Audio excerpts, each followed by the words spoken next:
Staff? All right. I'll officially call to order this College Township Council regular meeting for Thursday, May 2nd at 7 p.m. Please join me in the Pledge of Allegiance. Pledge of Allegiance to the flag of the United States of America and to the republic for which it stands, one nation, under God, indivisible, with liberty and justice for all.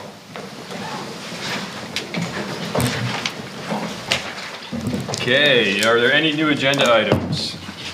Oh, public open discussion. Is there any public open discussion? New public open discussion? Come on, please come on up to the microphone and state your name and where you're from, please. Hi, my name is Melissa Palacios, and I live at 394 Florence Way. And I would like to discuss the new trash company. Okay.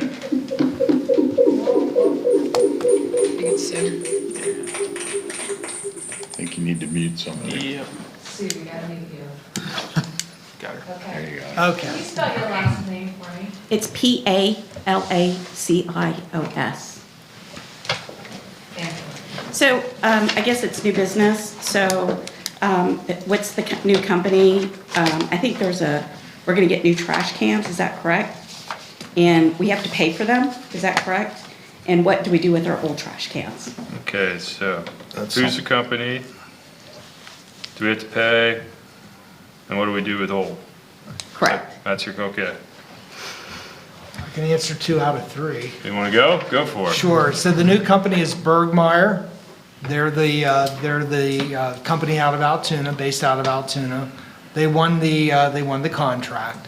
As far as the trash cans, Public comment. you is will not not a need to discussion pay thing, for the it's trash just for them cans to unless you close. get a secondary can. So Speak if you, to us. so It's everyone not will get necessarily one, back and either a 95, a This is 65, fine, I or a think. 35-gallon container. discussion.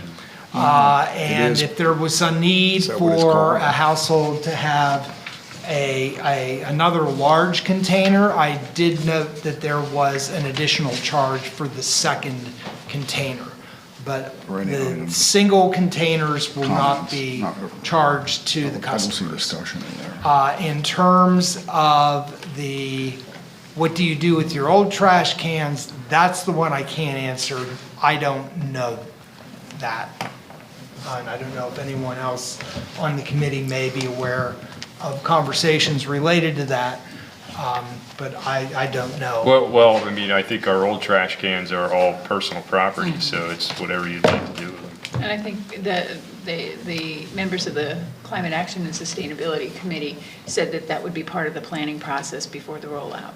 So they'll be educating the public in the future when they have a plan. So that's what we know at this point. Okay, thank you.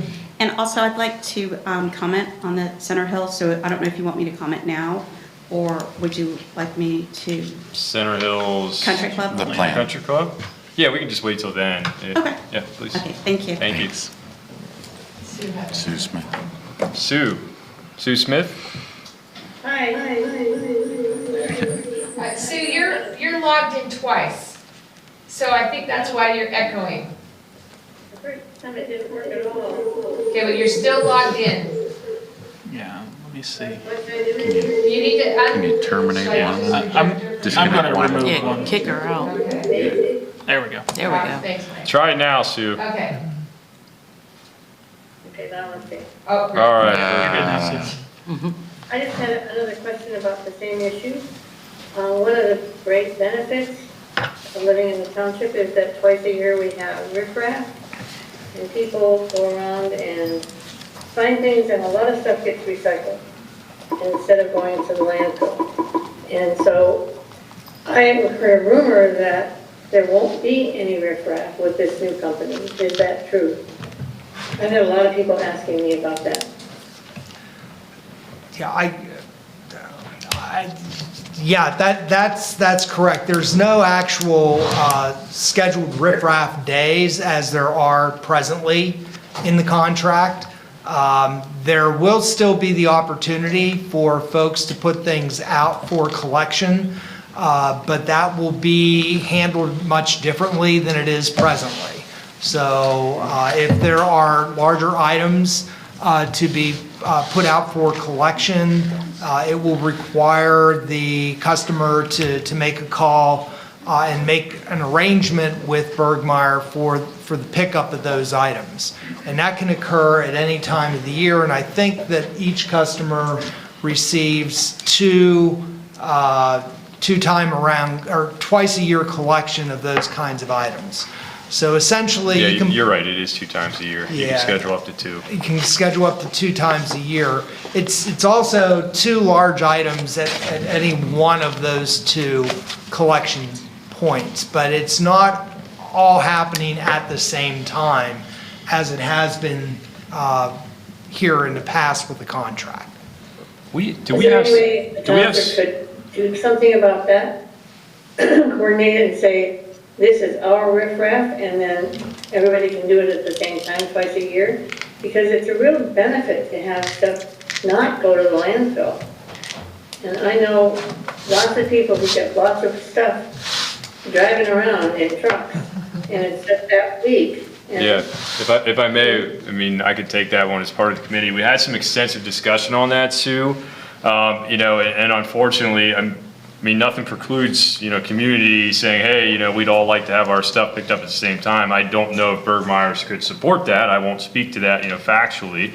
You know, if all of Lamont decides to have everything picked up the same day.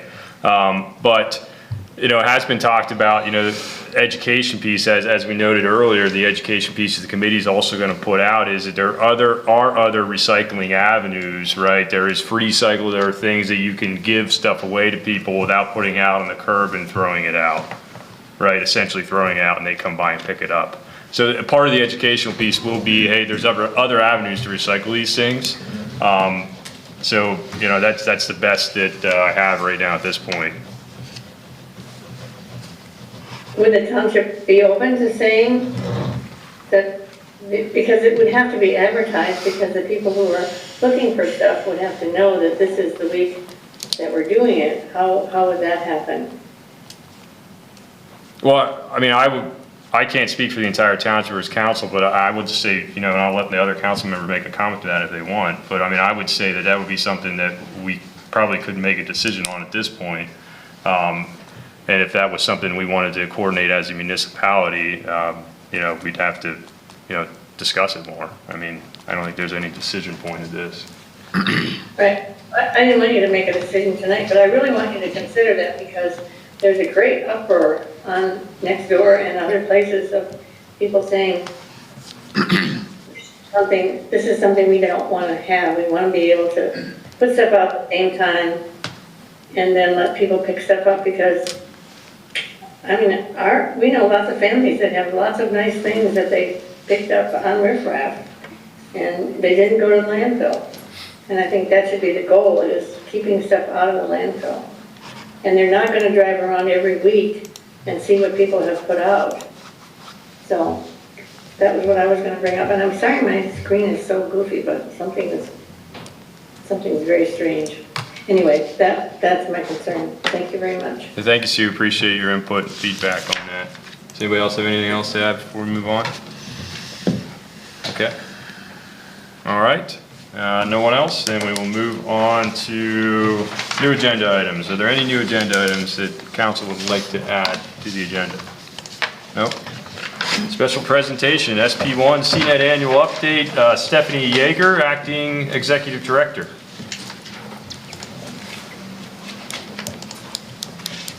Hi, everybody. I am Stephanie Yeager. I'm typically the operations manager at CNET. In our executive director's absence, I am acting director, so I'm here to present with our board member, representative for College Township, Bill Kaplan. So we have a presentation, and he's taking the first part. Right. So share the slides, so I'll take the first few slides and I'll turn it over to Stephanie after that. And Stephanie's filling in for Cindy while Cindy's out on medical leave. And Stephanie's doing a great job. So, first slide here. So we had a busy year in '23, produced 469 programs. And so it's been a busy year. And we activities have been, on the business side, have been the franchise, Chantel. So Chantel's a new provider, cable provider, and will be providing services, and they're just getting started here, and have initially set up their budget, with, as you can see, with State College Borough, Ferguson Township, and College Township, and Harris and Bellefonte Borough. So that's a new thing coming. Stephanie will talk more about it in a later slide after I turn it over to her. But that's a big thing. And the money that's collected from Chantel will support a lot of the capital funds for CNET, and covers a lot of the capital budget for CNET. And then another exciting thing, the last bullet there, is CATA, at the end of last year, voted to join CNET as one of the authority members. And so now there's 4 authority members. I guess we lost our video. Oh, there we go. Just lost our signal. Just keep going, and they have the presentation in yours. Bill, you can keep going. Okay, I'll keep going. Okay, so just on the last bullet that was up there, we have 4 authorities now that are part of CNET, and that started 2018 with the State College Water Group. And now we've got CATA, and CATA started as of January of The cord, and I'll plug it in this over year. here. So, thank you, Steph. Okay, next slide. College Township programming. Hopefully everybody got the can see what's going on. There's 23 council meetings that were covered, 17 planning commission meetings included, and then also 1 township presentation for the stakeholders, the renewed vision and code for the Dale Summit area, and that totals up to 41 programs. So it's a good amount of programs, really typical for for College Township. And in the next slide, which is a continuation of the programs, there's 72 bulletin board messages, and that's an increase of 9 over last year, 2022.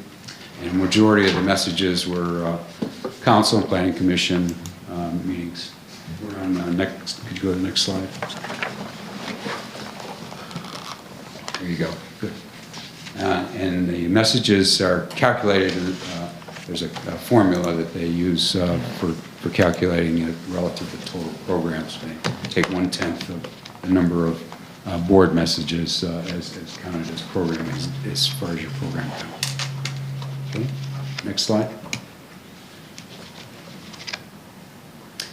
Okay, so this is a calculation here at the top, first bullet. It has the number of programs for funding formula, and you can see that's 40.25 based on the total programs for 2023.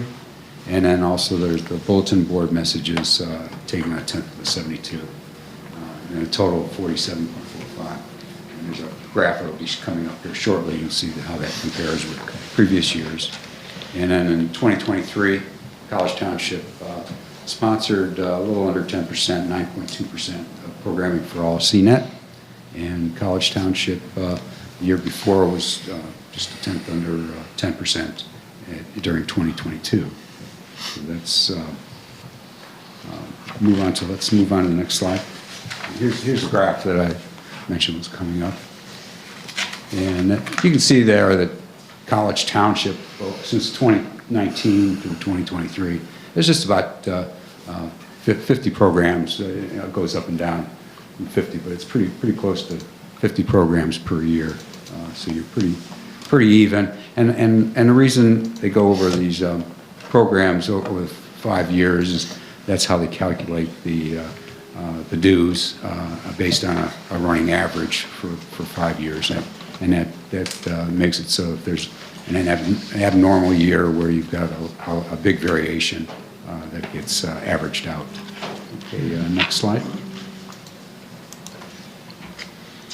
Okay, and here's a little more detail on the percentages for 2019 to 2023. So it's an average of 9.52, and funding formula at the bottom there kind of goes over what it is, and basically what I just told you in the previous slide is that makes up what will be charged for the dues of 2025, and that'll come out and be determined. The dues will be determined in the fall, around October timeframe, and that'll get into your fourth quarter budget. Next slide. Okay, and this is a really interesting graph here. So the you can see College Township there in the center in the orange color there at 9.5% of programming for CNET, and so you're been consistent over the years, as the previous graph showed, and you're right around same as Ferguson, and you can see there the State College Borough is by far the biggest user there at just over 15%. So it's very good. That's all I have, and I'm going to turn it over to Stephanie now.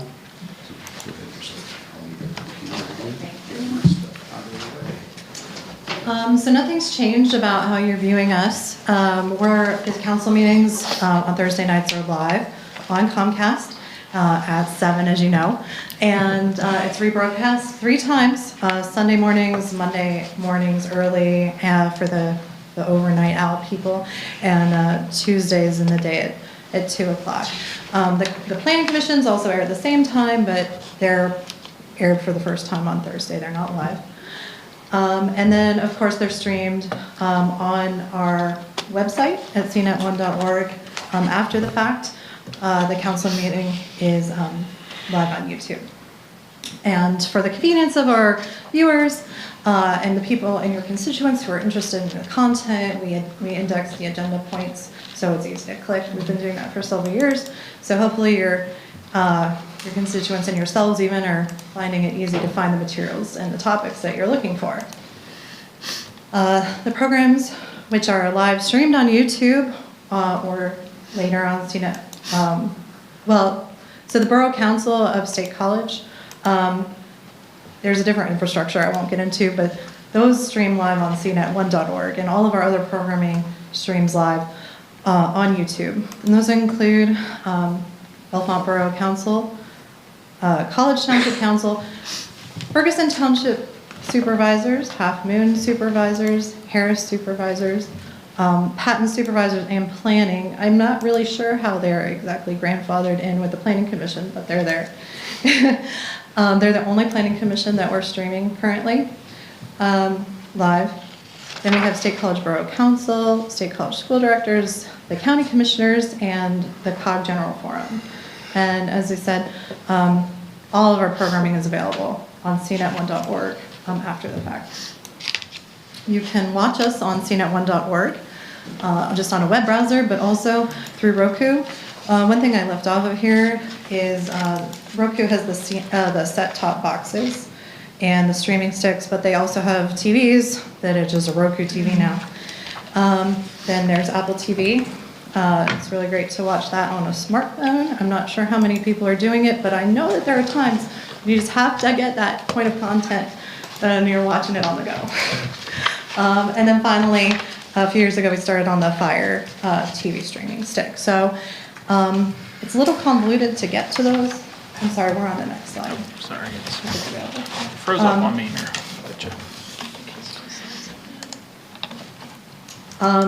I'll continue. It's a little bit convoluted to get to those, to CNET on those platforms. So we do love to see you on cnet1.org, and we have all the tracking data. It's very easy to get that way. And speaking of the tracking data, in 2023, and this was a 12-month period from March through February. Still no sound. Should I continue? Hold on one second. Sue, can you hear us? That's muted, Jimmy out. Oh. Can you hear us now, Sue? Yes, I heard that. Thank you. Okay, so for the 12-month period of March through February, which was the final complete data set I had, College Township Council was getting an average of 30.9 views on cnet1.org and a little higher on YouTube, probably for that live factor. And that's not available for the Planning Commission, but on cnet1.org it was getting an average of 21.7 hits per meeting. So you are definitely reaching people who are not in attendance, people who want to revisit the topics or hear more about, hear from a neighbor or something what's been said. And this, keep in mind, this is only online numbers. We are not provided with the data for the actual television broadcasts. That's proprietary from the cable companies. And speaking of cable companies, as Bill mentioned, the Shentel franchise is new. So this year we will be collecting $3,000 from the municipalities as a pass-through. Well, there's pass-through which will come, and the capital grant. So that funds our capital purchases. Our operating is primarily funded by the member dues. So all of our Comcast monies and Shentel money has to fund our purchases to keep our technology up to date, which I just spent the majority of the week updating computers and hard drives, and we're changing some infrastructure in the office for our workflow. Once the subscribers pass through would exceed the $3,000, we will get 0.17% of gross revenue within the township. So right now there are no subscribers to my knowledge still, but that is coming. And one sort of success that we've had that other PEG stations haven't had is getting our channel on the digital guide. So when you're on TV and you have the menu pop up, CNET's there. That was something we got into with Comcast years ago, and we later found out when they were renegotiating that franchise that it wasn't something they typically built into the franchises, but they allowed CNET to continue that. So that's the standard for Shentel providing that us with that access as well. So CNET will be on their guide as well. And finally, because your content is really important to the community, and that's what we're here for, I just wanted to give you some tips for successful meeting coverage. Speaking into your mic, not leaning back too much or turning too far away. Try to keep your mic in line with your mouth, and make sure the presenters come to the microphone, as we've done tonight. When participating in a meeting, you get the laptop, microphone, and speakers, and we've seen that in action tonight. What will happen if we don't? We'll get that fun looping sound and feel like we're going on a trip somewhere we don't want to go. That concludes the presentation. Thank you for your membership. It's been a while you've been in CNET, and it's an honor to serve and bring your content to the community. Thank you, Stephanie and Bill. Council comments or questions for Stephanie or Bill? Anyone? Adam? I do have a question. Closed captioning. Yes. What do we know about that? When might it start? Okay, how is it going to work? Okay, so closed captioning has begun. It wasn't really in this report. I should have mentioned it. This was a focus on 2023. We started captioning this year in March. Some of it might start in February. I'm sorry. I can't remember much past before our executive director left. But yes, the captioning is up and operational. You can see it on all of our online programming. It does not function on television. There's a whole other infrastructural issue. But your council meetings and your planning commissions are streaming with closed captioning. There's a fun model of language that we put into it with all of your names. So it tries really hard to get everyone's name spelled correctly. Although I will tell you that Bellefonte Borough, I don't know if it's the way they're pronouncing it or or what, but Don Holderman always comes up as a D-A-W-N, Dawn. No matter how many times we tell it to, what the correct spelling is. So it's not 100%, but it is good. And one thing I'll tell you is that in our research, we found that people who are hard of hearing, a very small percentage actually know American Sign Language. And so this feature of having the words on the screen, for many reasons, people who even aren't hard of hearing, but maybe have it on mute because their kids are yelling or they have other things going on, they can still get the content by reading it. And many people who lose their hearing later in life, they're using, they're reading from an early, most of them are reading most of their lives. So the closed captioning is easy for them. It's more effective. So it's going great. I haven't got a lot of feedback, but we're doing it on almost all of our programs. So you can see that online. All right. Thank you Thank very you. much. Thank you. Thank you, Bill. Okay. We'll move on to plans. P1, Center Hills Country Club Final Land Development Plan. Lindsay. Sure. So, Did you have something, Rich? Procedural, do we need to untable this to? We should have a motion to, Mr. Chair, I'll move to untable the Center Hills Country Club plan. Do we have a second? I second. All those in favor? Aye. Aye. Aye. All right, it's untabled. Now we move on to P1, Center Hills Country Club Final Land Development Plan. Lindsay. Okay, thank you. So at your last meeting, when we discussed the Center Hills Country Club, there was a lot of feedback received from the community at large.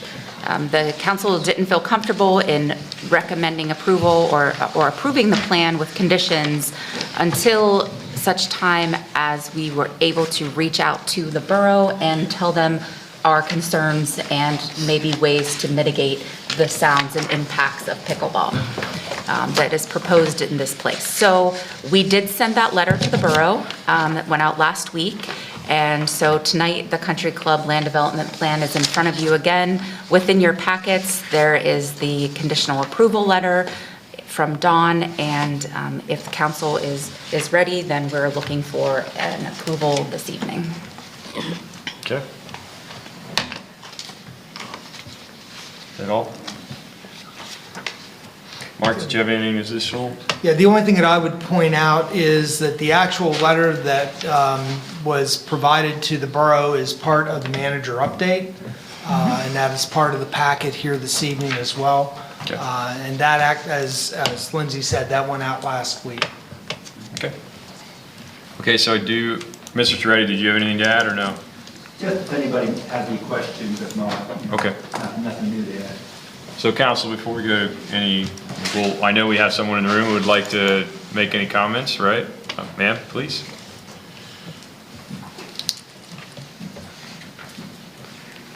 I have 4 things I'd like to discuss.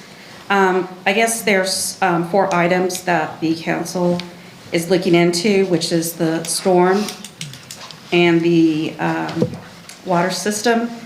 And before this is approved, has there been any studies on the flooding that this would bring to the homeowners? Also, the new drainage that's going to be put in, is that going to affect those condominiums or anywhere else on Brandywine? And have we done an environmental studies on the nature of what's over there? Deers, squirrels, birds? Is that it? The other thing is the sidewalks, which does affect College Township. Has there been any studies on, we're gonna see a lot more golf carts over there. I know where the country club is now, you can't really have a golf cart on that road because it's a pretty busy street. What about speed bumps? Are we gonna put speed bumps there? Because there's gonna be a lot more heavy traffic coming over there in that area. Number 3 is the private access. The construction company, are they going to have access? Are they gonna bring in their equipment through Brandywine, or are they gonna have to come through Atherton? I know SNA has a development over there, and they are coming through Brandywine, but this new company, are they gonna go around? And how much is that construction gonna affect the condominiums and back?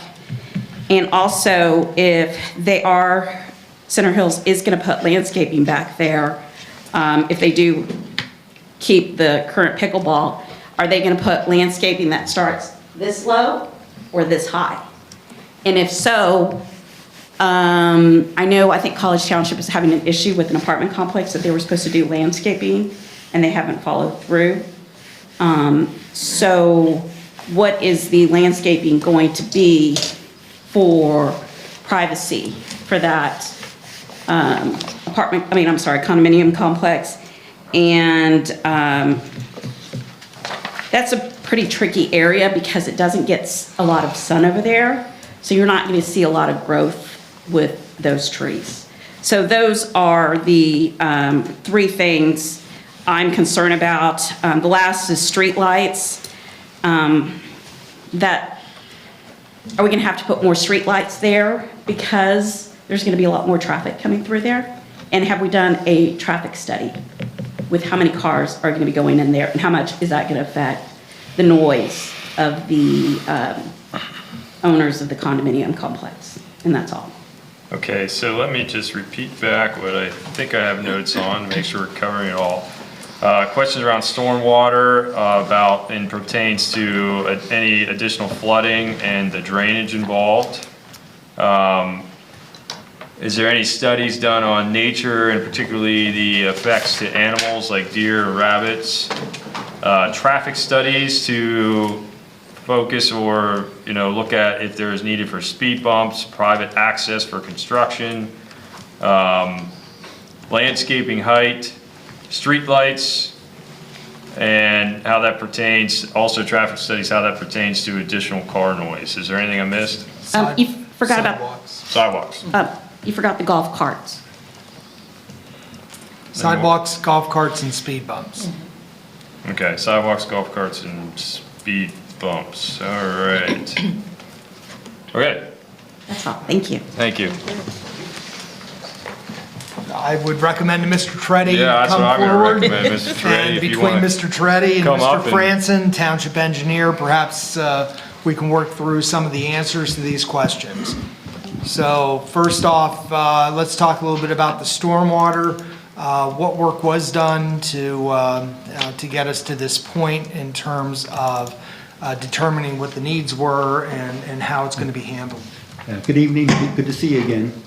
So, stormwater is reviewed by the borough. We received their comments, they're relatively minor, and we're responding.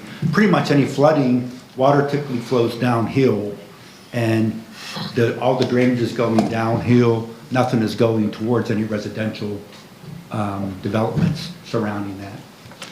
Just a clarification on that, the stormwater plan is part of the land development plan Yes. approved, and all of that has to be engineered and shown Correct. To be mitigated as part of the land development Yeah. plan review. Yeah, it is. We submitted it, the borough engineer is reviewing that, and we got their comments, nothing major or anything like that, minor comments, so. Yeah, I agree. I would anticipate no adverse impacts to residents due to the development. Okay. Well, just to be clear, the reason you don't anticipate it is because it's been engineered and designed to not do that. Correct, yes. Okay. There is a stormwater. For anybody that's There's truly a listening, stormwater management plan. Somebody's engineering stamp goes on that plan that says this will not happen. I just Yeah. want to make it clear that this is not a judgment call on our part. This is an engineer whose job is to certify that it's. And you had to get an NPTS permit. Yeah, and the permit, that's the one thing we're waiting for. No, so I mean, so it's going through the Conservation District for review also, so it's getting reviewed twice. These are rhetorical comments, as you may suspect, in response to the. Yeah, all the water, basically, everything is being discharged to an existing pond after being managed that's already there. The water, I mean, the the surrounding neighborhoods are all above this facility. All right, yeah, and thanks for that, Eric. Right, to address a specific question, was there studies done? Yeah. Yes, and it's in part of. I just want to make sure plan. people listening at home don't think that we make that No, decision. you don't. Okay, very, very good. And then environmental studies is next, right? Probably the same that were done with Canterbury Crossing and that. There really are never any environmental studies like that that are required or done. It's, whenever the adjacent developments came in, they were empty fields and developed the same way as this here is being, this is already has a use and we're just development. There are no environmental studies required on there. We in College Township have no requirement for an environmental study relative to development that would be occurring entirely in College Township. And I doubt that the borough would have something similar for this type of a development. Well, as part of the permit through DEP and the Conservation District, they have to do what is called a PIND search, which is Pennsylvania Natural Diversity Index. Right. And what it does is it's a search of that area. The agencies, it's the Game Commission, Fish Commission, DCNR, look at their mapping to say, is there something here that we think might be threatened or endangered? And a lot of times a development will get what's called a hit, where it says there may be a particular brush or shrub, and then at that point you have to do an investigation. Patton Township had the spadefoot toad hit on one of their projects, and they had people out looking for these spadefoot toads, and they never did find one. But so there is a research that is done to verify that there's nothing suspected in that area to be either threatened or endangered. Yes, All right, that's thanks for correct. that, Don. All right, and then probably something you're more tuned to talk to, and all of you again, traffic studies, right? Yep. What's been done? Basically, we just did a trip generation that was reviewed by the borough engineer, and I think. It the is College reviewed Township by engineer, Trans Associates for us. that it will not be generated enough trips to generate a required traffic impact study. And how's that relate to golf carts? I don't know, I don't know where golf carts will be driving that affects the neighborhood itself. I know some of the neighbors right now already down there do go from their backyards down into play golf, but out on the streets, that's not our issue. That's those persons who are driving the golf carts, that's their issue, but. That would all be covered under the Pennsylvania Motor Vehicle Code and the State College Police. A golf cart is allowed to cross a street perpendicular, but they are not permitted to drive on the streets. And if that became a problem, I'm sure that could be easily addressed. And the golf course is already there, so any issues with golf carts should be occurring already. Okay, so I'm going to try to get all the street type questions out first. The street lights, there are more needed, additional, what was the studies done on the street lights? There wasn't any studies done, it was just working with staff and the staff's. There's one going to be at the entrance into the development on that private access. That's the only street lighting that's proposed. There are decorative ones along Scenery Drive. They really don't do much. I mean, they're decorative, they look nice, but, to appropriately light the entrance, staff and I talked and said, yeah, what's there doesn't work. It's just more decorative light for the neighborhood, and we are putting one at the entrance. And to follow up on that, my question was going to be, what is the height of the light that will be installed at 15 the feet. entrance? So it's a 15-foot? Yeah, we're keeping it the same as the decorative fixtures we have inside the site, which those are 15 feet. Okay. It could be bigger, but we're just going to keep that same fixture and that same height. Okay. Sidewalks.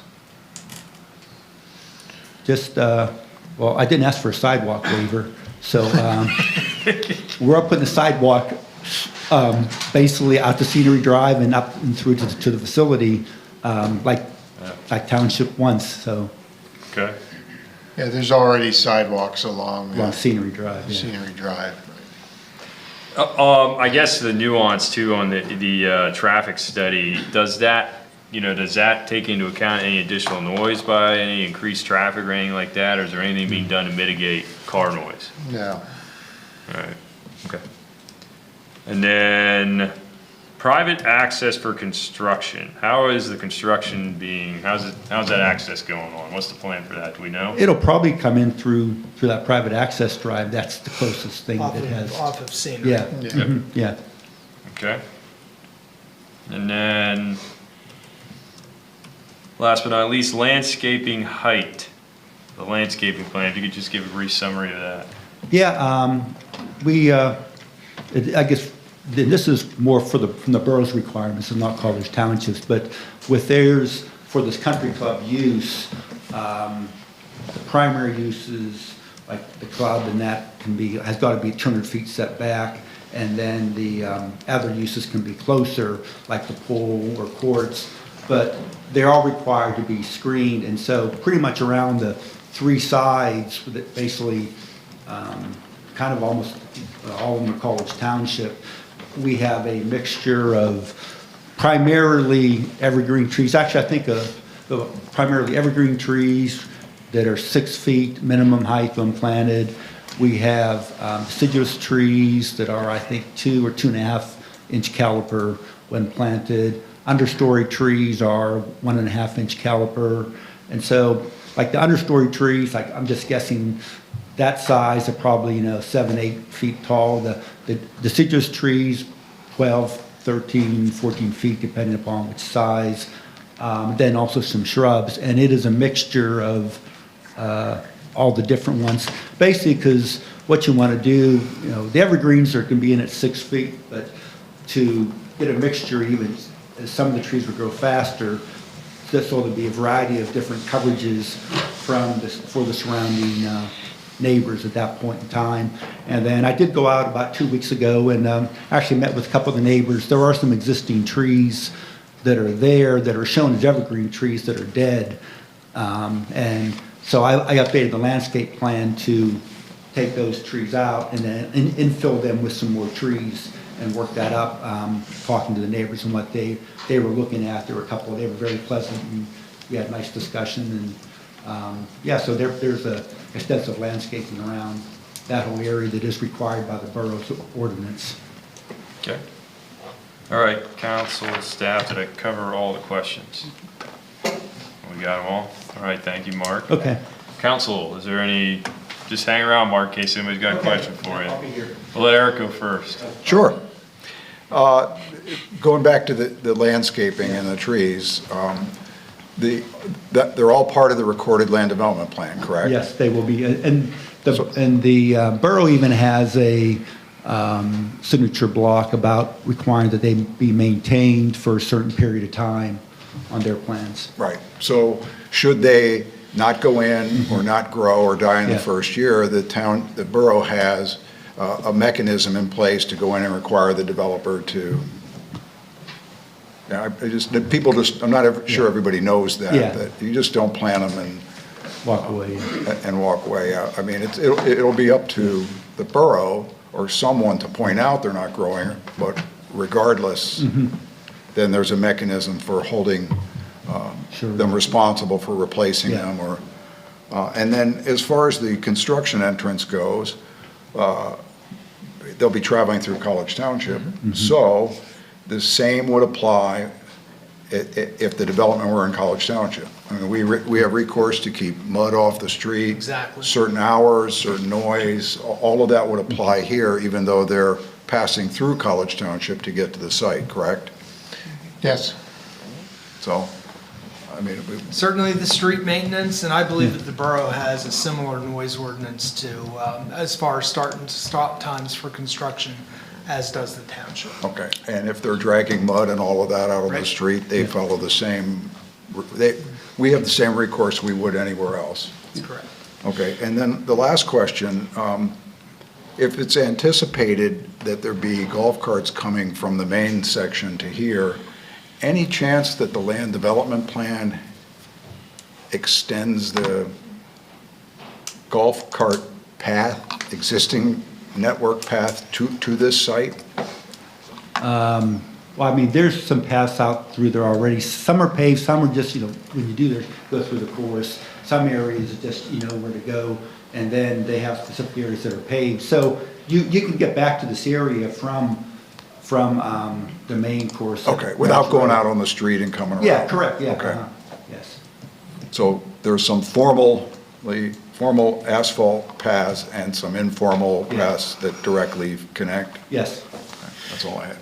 Okay, Tracy? I have no questions. Okay, Susan? No questions. Rich? No, I think our opening speaker asked a lot of stuff, and we got a lot of answers, and it's like Prego, it's built in. Okay, I don't have anything additional. Staff, anything? Nothing more here. Okay, do we have any more public comment on it? No? Okay, we have a suggested motion if anyone cares to make it. Unless Mark wants to talk about sidewalks more. If I can find it, I'll make it. Scrolling. I can make the motion. I'll move to approve the Center Hills Country Club Final Land Development Plan dated February 20th, 2024, and last revised March 11th, 2024, subject to the following conditions. Within 90 days from the date of approval by council, all conditions must be satisfied, final signatures must be obtained, and the plan must be recorded with the Center County Recorder of Deeds office. Failure to meet the 90 days recordation time requirement will render the plan null and void. 2, pay all outstanding review fees. 3, address to the satisfaction of the township engineer any outstanding plan review comments. 4, fully comply with College Township Code Section 180-12. 5, post surety as approved by the township engineer prior to recordation. 6, provide proof of NPDES approval.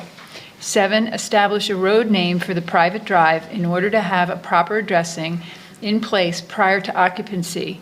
And 8, all conditions must be accepted in writing within 7 days from the date of the conditional approval letter from the township engineer. Do you have a second? I second. Okay, all those in favor, please say aye. Aye. Aye. Are there any opposed? Not opposed, motion carries. Thank you.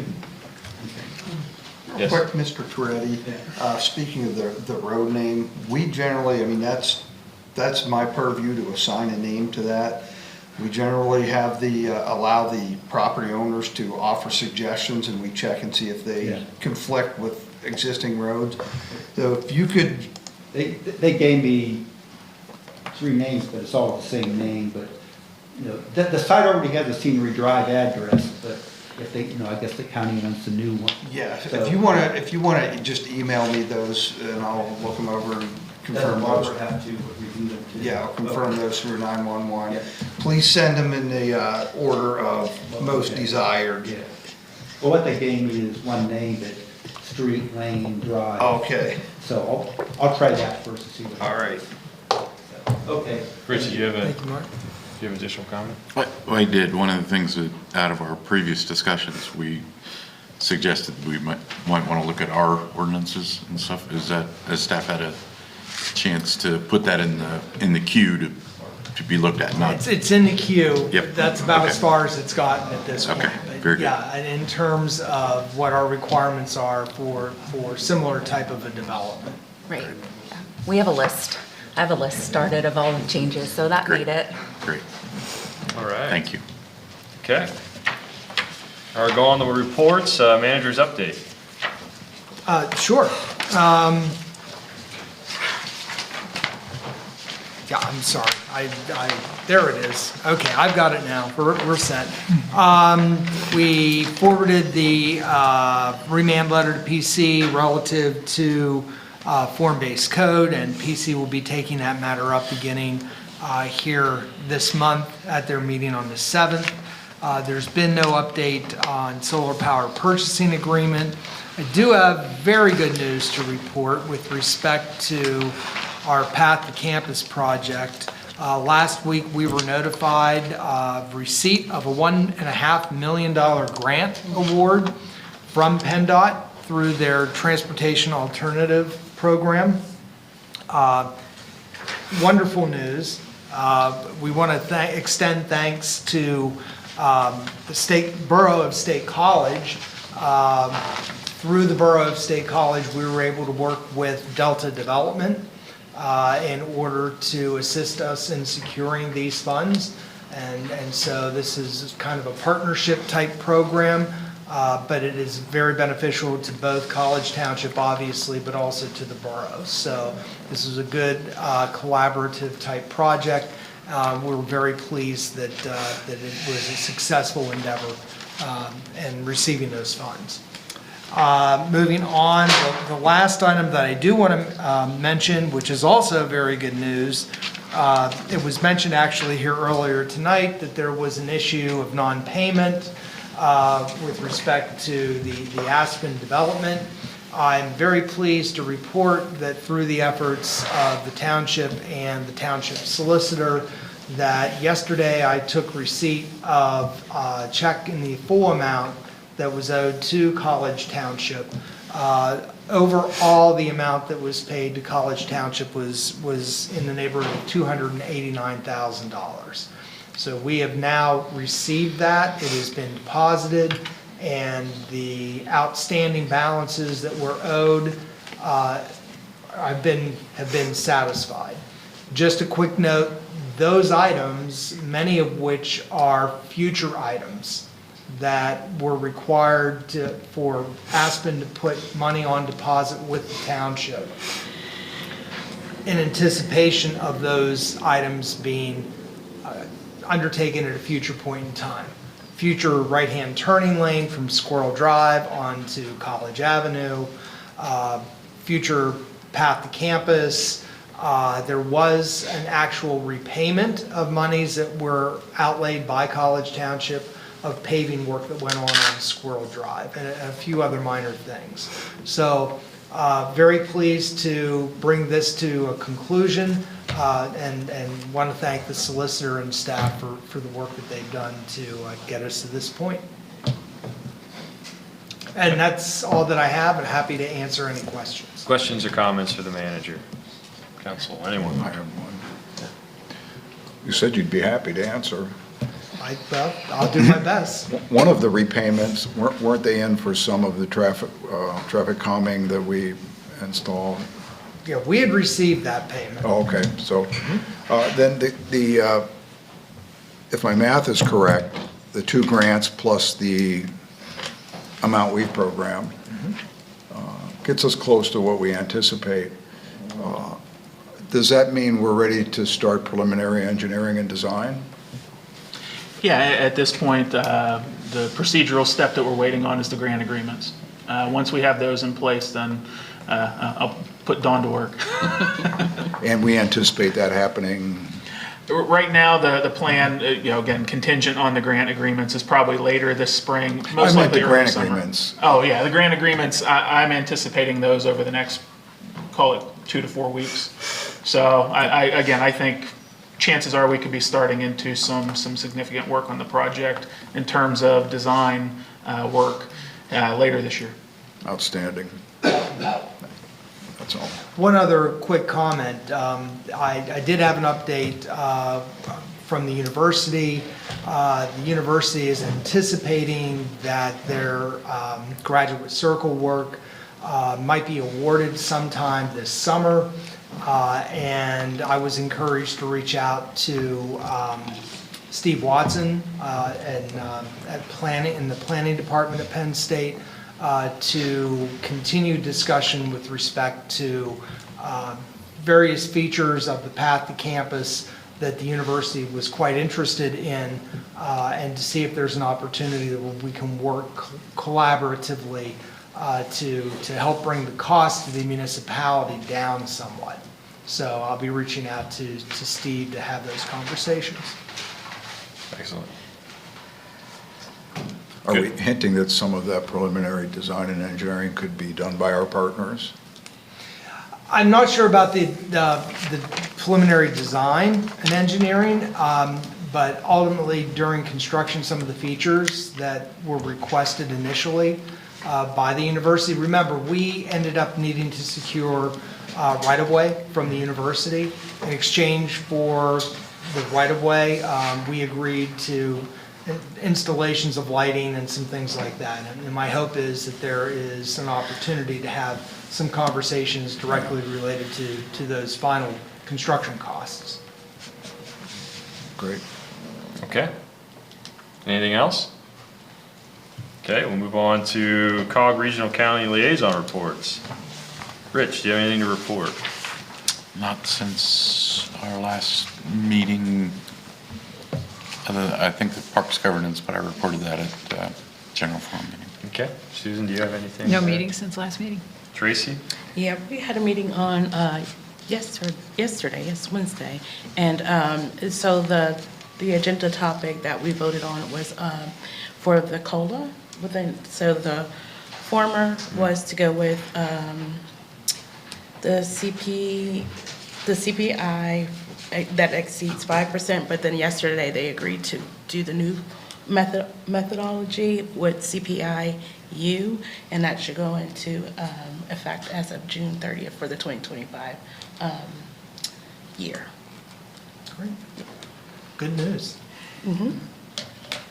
And that was a unanimous yes. So that's what I Wow. have to report. Interesting. Very interesting. Eric? I provided just yesterday, I think, earlier today, the MPO staff report. Just one addition to that since that came out. You know, the report notes that we approved the draft tip, 2025-2028 draft tip, and authorized staff to begin the public comment period. That period has now been set. It will be April 20. 30-day public comment period will be April 29th through May 29th. And right in the middle of that, on May 14th, there will be a formal 1-hour public hearing for anyone who wants to make comments in front of staff from 6 to 7 at the COG building. You guys have trusted me to represent College Township through the tip process. However, feel free to browse it at your leisure and offer comments either through the public comment period or directly to me. Either way will work. We had our Lucy meeting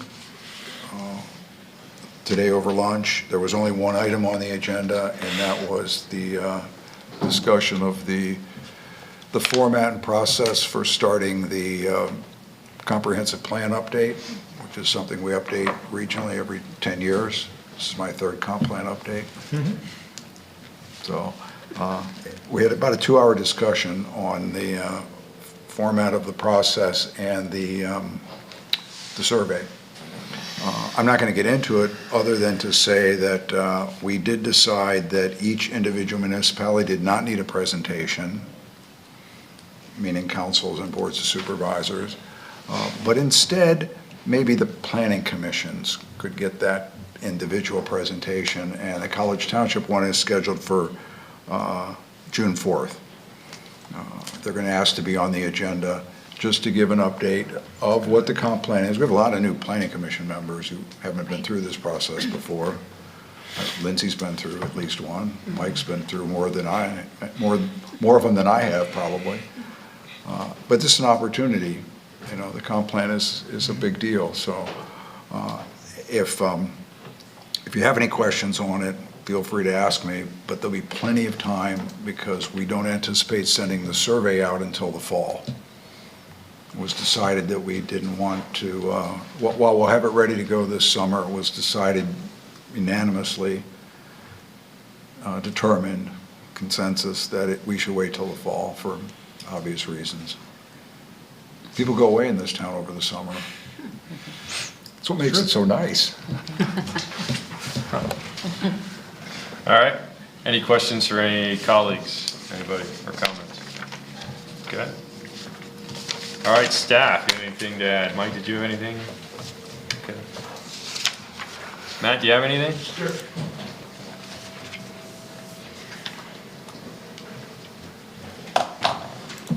Yeah, the way the calendar works out, we didn't meet this week, so we'll be off to you folks. Dustin and I were talking on the way in about how nice it is out, and it's baseball season, it's softball season, and I thought I'd bring a few comments words of wisdom from the New York Yankee great Yogi Berra on how we operate and how we think in the Planning Commission. And I quote, "In theory, there is no difference between theory and practice. In practice, there is." Repeat, in theory, there is no difference between theory and practice. In practice, there is. Secondly, you can observe a lot by just watching. And last but not least, I never said most of the things I said. Thank you.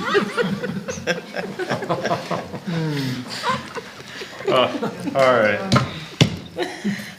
I'm sorry. Oh, it was great. Okay. After that, DEIB. How do I follow that? All right, being the first meeting of the month, I wanted to highlight the special recognitions that go on this month. Indian Heritage Month, Jewish American Heritage Month, National Asian American and South Pacific Islander Heritage Month. At the last meeting, we passed the proclamation for Bike Month. An event coming up that Jen just sent out here prior to the meeting, the Anti-Human Trafficking Conference, Tuesday, May 14th at Calvary Church. And last but not least, in your consent agenda, item CA3A is a request letter from the Community Diversity Group about sponsorship for the upcoming Community Diversity Conference on June 25th. Having attended that conference last year, it's a great event. Very, very well attended, and certainly, like I said, just a good opportunity for the community to come together and have those conversations. So I just wanted to call that to your attention. I know we'll touch on it in the consent agenda, but wanted to bring it up at this point. So that's all I have. Okay, moving on then to the consent agenda. This evening's consent agenda consists of CA1, which is our minutes from the April 18th, 2024 regular meeting. CA2 is correspondence and receipt approval of the following. A, an email from Patricia Coates from April 16th regarding a moratorium on construction of pickleball courts. An email from John and Sybil Gorman dated April 16th regarding moratorium on construction of pickleball courts. An email from James Coates dated April 16th regarding moratorium on construction of pickleball courts. A letter from Moving On from April 23rd regarding Moving On annual Penn State University student-sponsored spring music festival. CA3 includes the following action item approvals. Proclamation P-24-02 EMS Week from May 19th through the 25th of 2024. B is Proclamation P-24-03 CATA's 50th anniversary on May 17th, 2024. C is appointment of Mr. Stephen Spoonamore to the Mount Nittany Conservancy Board with a term expiration of December 31st, 2024. Letter D is a request letter from Classic Cones Ice Cream Truck dated 4/23 April 23rd, 2024 regarding code 171-8.A4 for a noise waiver, and E is a letter from the Community Diversity Group dated March 3rd, 2024 regarding Community Diversity Conference sponsorship request. Do any members of council wish to pull any of these items? Do we need to pull CA3E to discuss our sponsorship amount? Well, whether we sponsor, but also any amount that we would sponsor? Okay. Yes. Okay. Anyone else? I would like to put CA3D, just because I'm new to council and would like to D? discuss with you. Yep. Yeah. Okay. Anyone else? All right, so we have a motion to approve the consent agenda minus CA3D and E. So moved. Do you have a second? Second. All those in favor, please say aye. Aye. All right, none opposed. All right, so let's talk about, since you went first, Susan, we'll go with E first. Okay. So this is a request that we received from one of our colleagues in Patton Township in support of sponsoring the annual conference. Mike could speak to the events at the annual conference. I haven't attended, but I have attended the Women's Empowerment Luncheon through the Community Diversity Group. They've been in the area for almost 25 years, and as Mike mentioned, they do engage community members in discussions, conversations around diversity activities in our community. We have not previously sponsored the conference.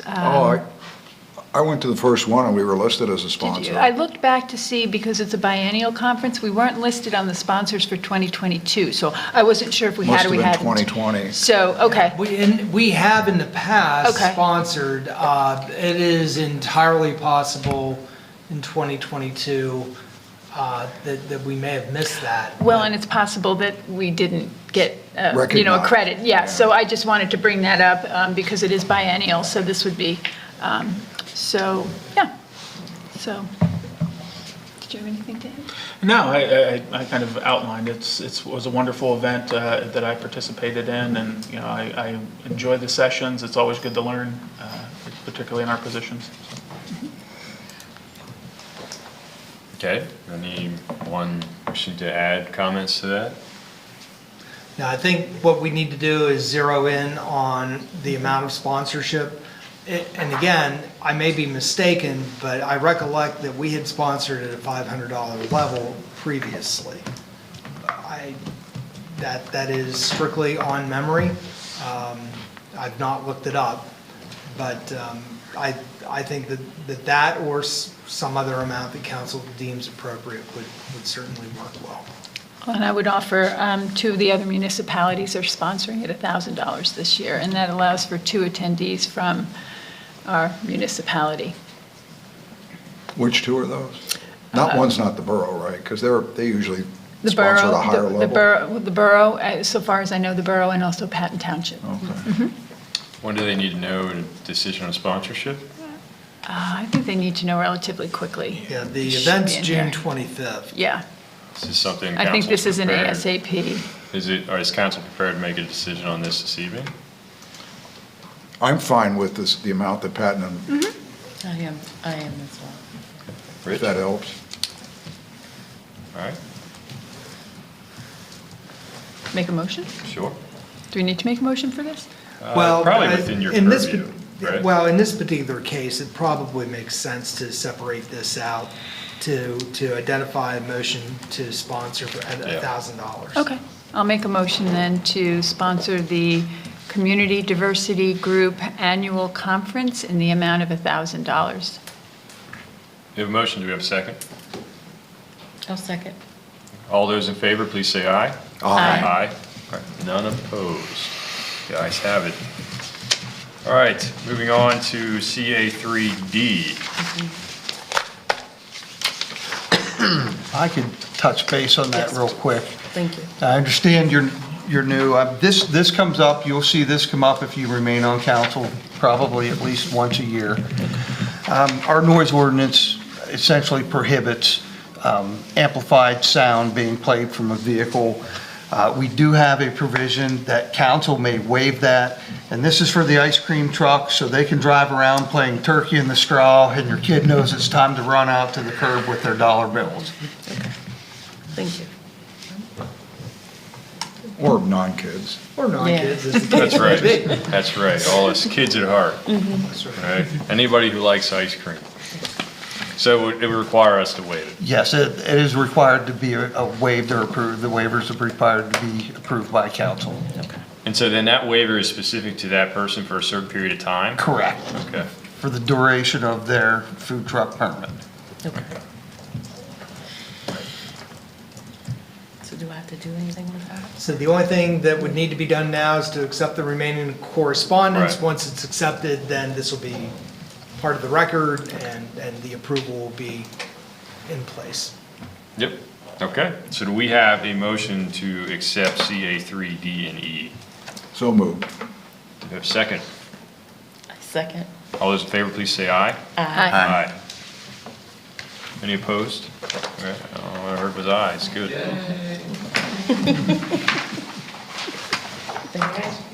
Okay, moving on to old business. Attainable workforce housing ordinance. To review fundamentals and review the council comments. Lindsay? Thanks. Adam and I are going to tag team this tonight. We have it set up as Adam to give a chalk talk about workforce housing, which went over very well at the Planning Commission level. So, and then we're going to go through some items that came out of the result of the council meeting last time. Okay, thank you, Lindsay. Yes, thank you, Mike. As Lindsay mentioned, this is something that we did for the Planning Commission back in January as they were embarking on their review of the workforce housing ordinance. And really, this is just a high-level, quick refresher for folks that may or may not know exactly how some of this stuff works. Again, I want to stress that when we talk about attainable or workforce housing, as the case may be, we're also talking about the new term that we've introduced, which is attainable housing. So, but to start things off, I wanted to go over what the definition of affordable housing is. Generally defined as housing on which an occupant is paying no more than 30% of gross income for housing costs, which would include their utilities. And housing costs are determined to be, for homeowners, include monthly mortgage, principal and interest payments, their property taxes, property insurance, utilities, and any HOA or condo fees that might apply. Mike. Workforce housing or attainable housing focuses on housing that's built to serve families that have income levels between a truly affordable amount for housing options and market rate housing. And that is typically defined between 60 and 120% of area median income. And these tend to be the kind of middle income households, okay? So we can go to the next slide. Did you say 60? 60 to 120. All right, because that says 8. Oh, I know what this says, yes, but if you go back, yeah, the definition of workforce housing is 60 to 120, okay? So this is intended to represent the, it's called a number of different things, but it's kind of the continuum of housing. And I think it's important to kind of stress where we fall with our municipal ordinances relative to this overview. This has taken a number of different forms over the years. I like to think of this as an umbrella myself, but basically one of the things I think is important to point out is that every single one of these various forms of housing that is listed here are absolutely important and fundamental as part of a broader community. That's number one. But I do want to make some distinctions here. When we talk about supportive services, you're talking about generally very low income situations. And they can also be some of the social service, human service network kinds of things as well, or safety net types of things, such as temporary shelter, emergency housing, those types of things, homeless, sheltered. Those are and fall into some of the supportive services category.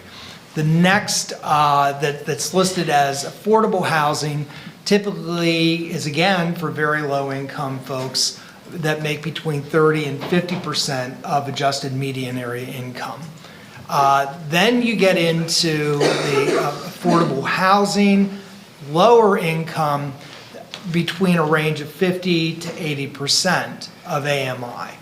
In our case, and you may recall that our existing program calls out for rentals 65% of AMI and lower, okay? And then we have 80 to 100 at the moment in the existing ordinance is what we have identified as our kind of our workforce housing target that is generally intended, or was intended at the time that the original ordinance was adopted, to be homeowner type of housing.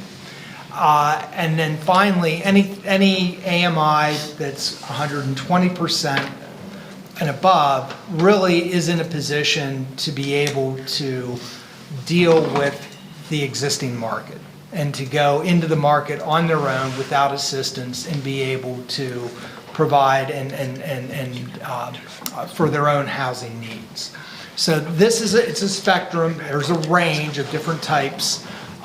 There's a lot of ways to slice and dice some of these definitions and some of the AMIs, but I think that this gives you a nice overview of what we're really talking about here. We tend to play in the middle and in the middle right-hand side of that umbrella stem, if you will, as opposed to playing on the left-hand side of the umbrella. But it's just a visual. I think it helps to put some of this into perspective, and that's why it's represented here.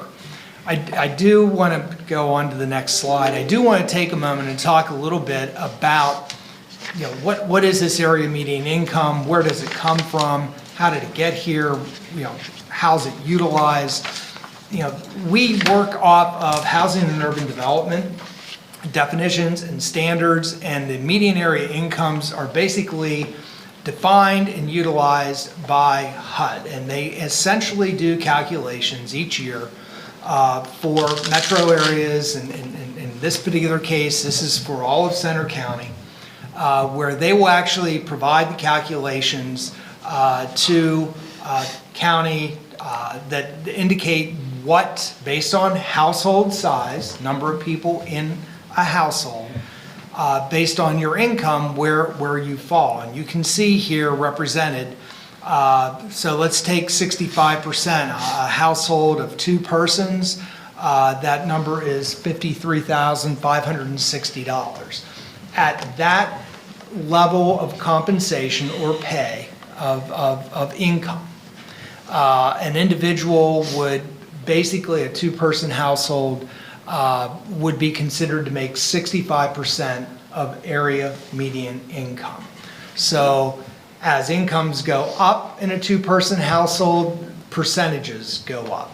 And as they apply to various programs, based on those percentages, and again, it's all hinged off of the household size, but based on income, can determine what types of programs that an individual or a family or a household may be eligible for.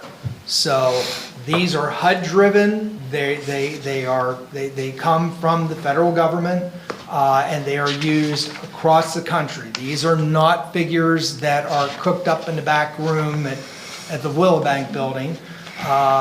For example, they are standardized numbers that are used throughout the nation to assist in helping to define program parameters.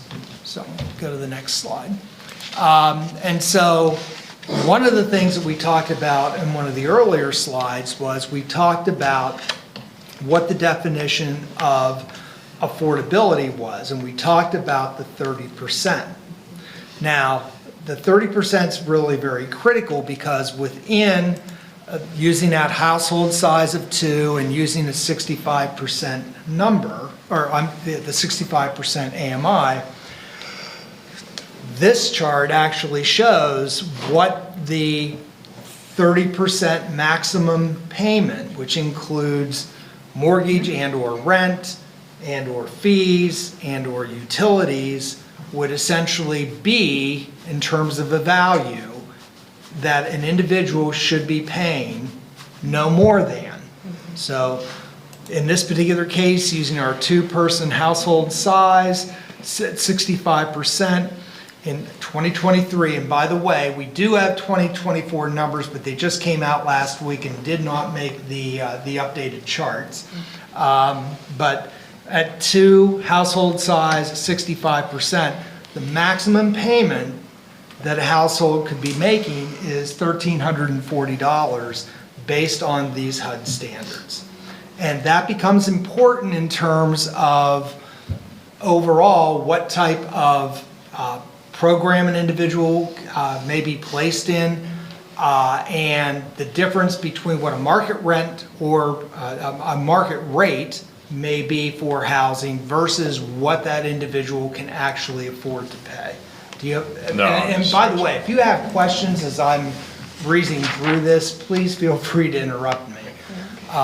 I didn't want to dwell on the presentation too long because I think most of you understand, but in the event that we have folks in the audience as we're talking about this that may not necessarily know or understand how we get to some of these, I thought it was a good, just a good refresher situation.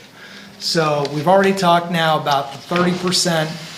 One of the things and why these numbers and why we have a workforce or an attainable housing ordinance is because the cost of housing, be it rental or be it homeowner occupied housing, is expensive. It's expensive. And these are actual numbers from the Center County Association of Realtors. These were updated, and it shows a 1-year period of time from March of '23 to March of '24. And basically, and I don't know that it's particularly easy to see on this bar graph, but at the end of March, essentially the median, that's half the properties sell for more and half sell for less, is just under $350,000. So you're probably somewhere $345,000 is the median price of an actual owner-occupied property.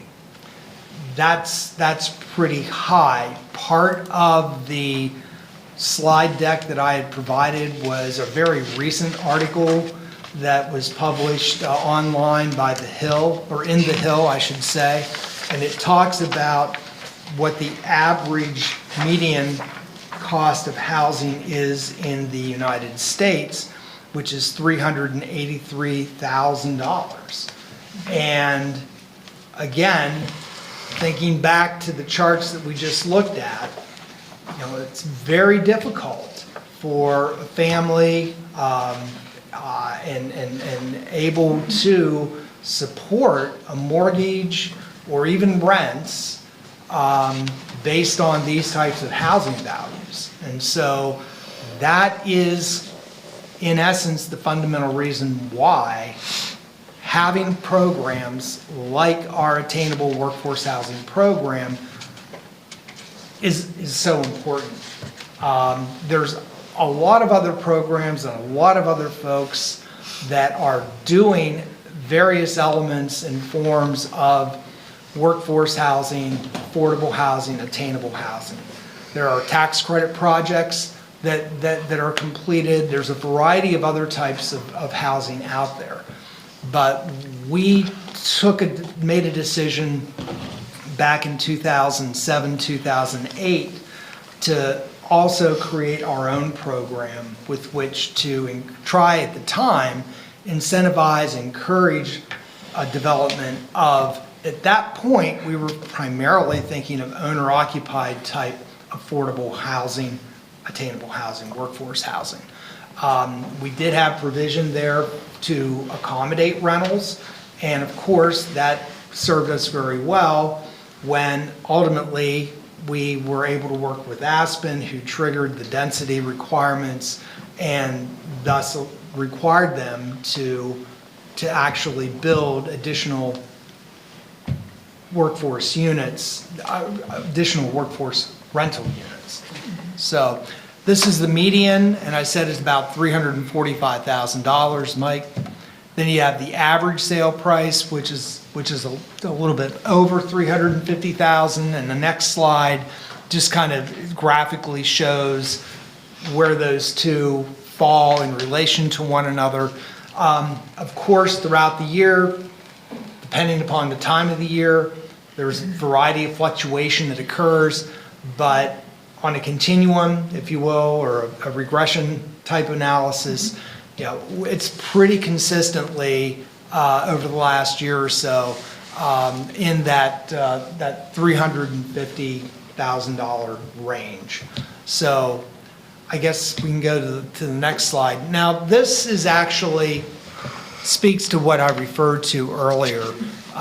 This would be a maximum purchase price of a home based on a 7.5% interest rate and a 30-year mortgage. So we're talking homeowner in this particular case here. So that two-person household that made 65% of AMI has the ability to pay for, and again, keep in mind, this calculates and factors in that 30% so that people are not paying more than 30%, which is considered to be housing burdened, anything over 30%. The two-person household at 65% AMI can afford a house that costs $191,643.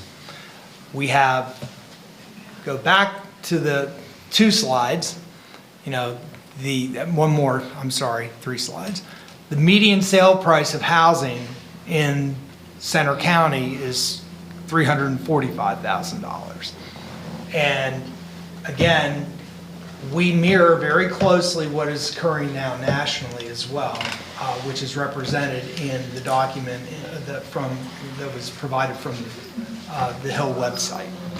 So again, underscoring the reason why we have a program, and also underscoring why it's really necessary to have programs to assist those folks between that gap where there may be some programming available to assist people now, whether it is through some of that service-based programming or some of the other programs, such as some of the work that is done by the Center County Housing Authority, okay?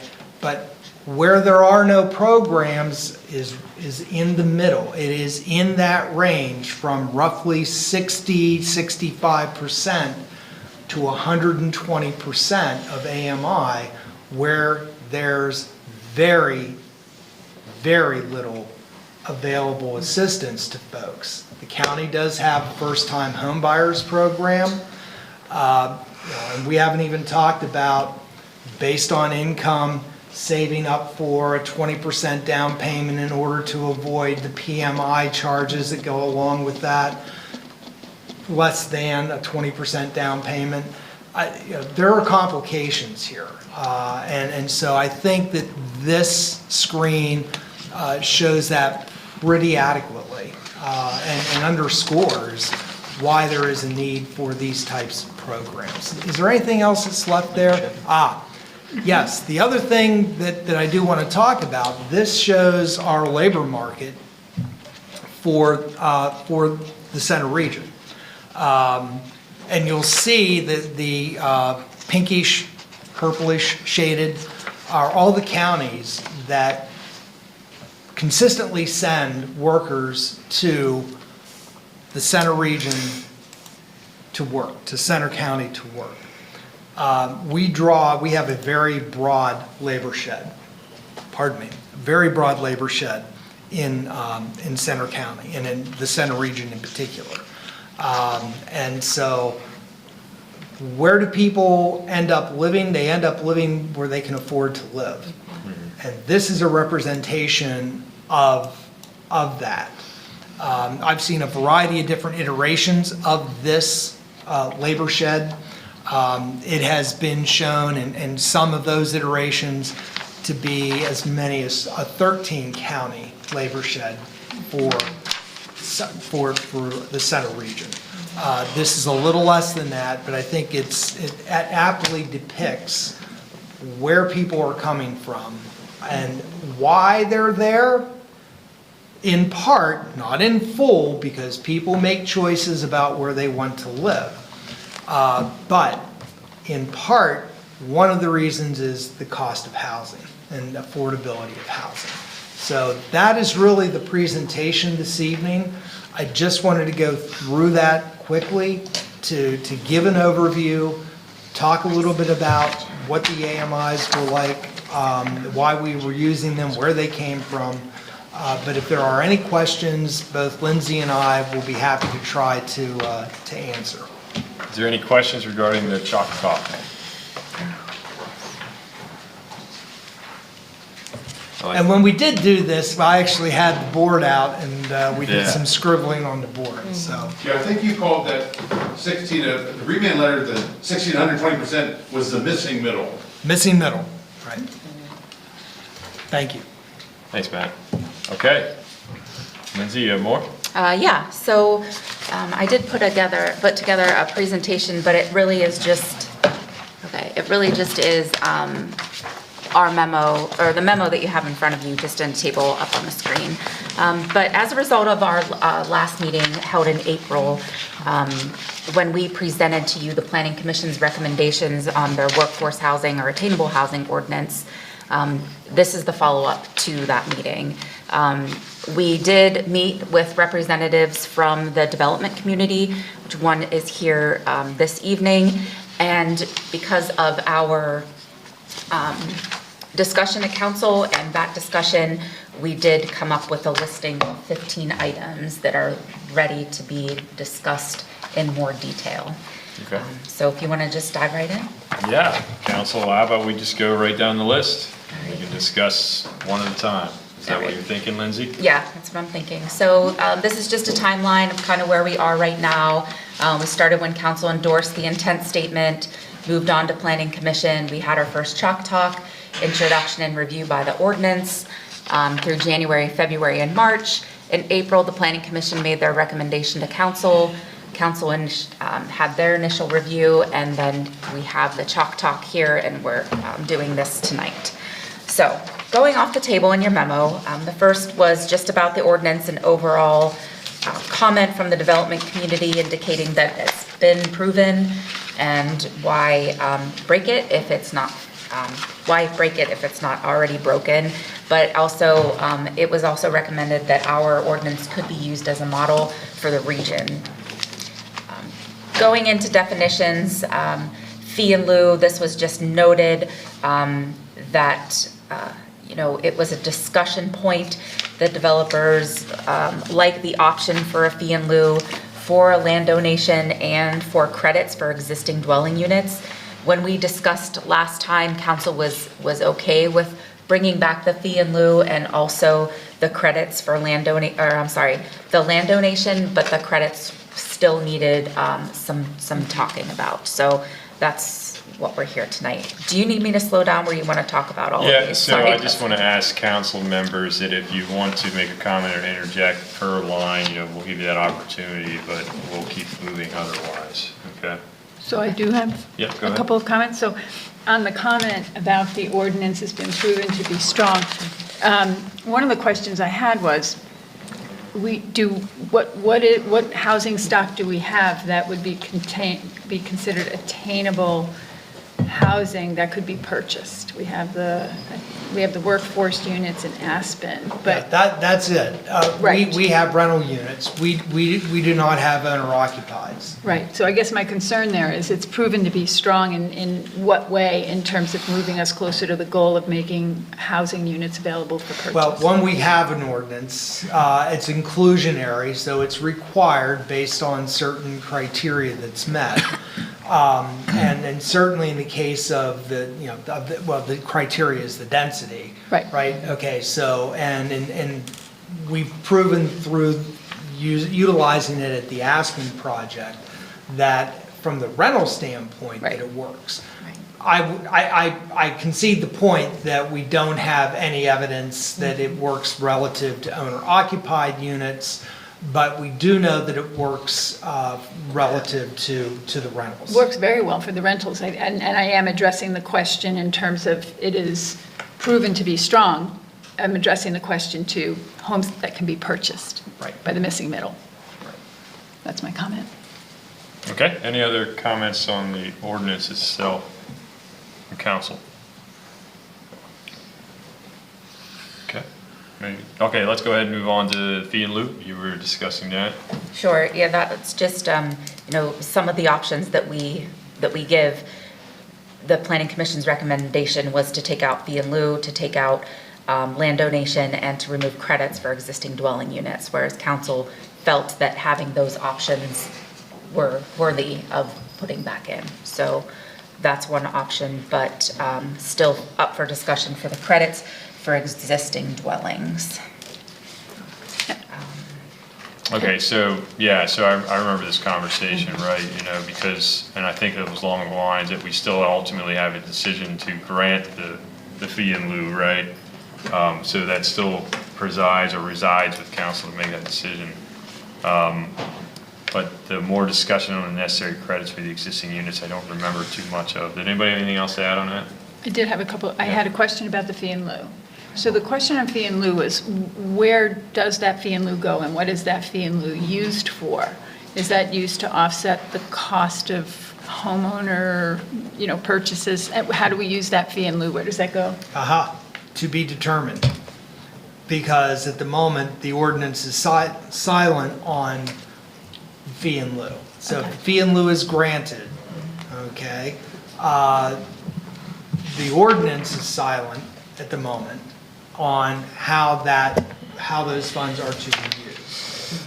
Now, at the time when this was originally adopted, council had earmarked about $100,000 of its own budget money for workforce housing initiatives.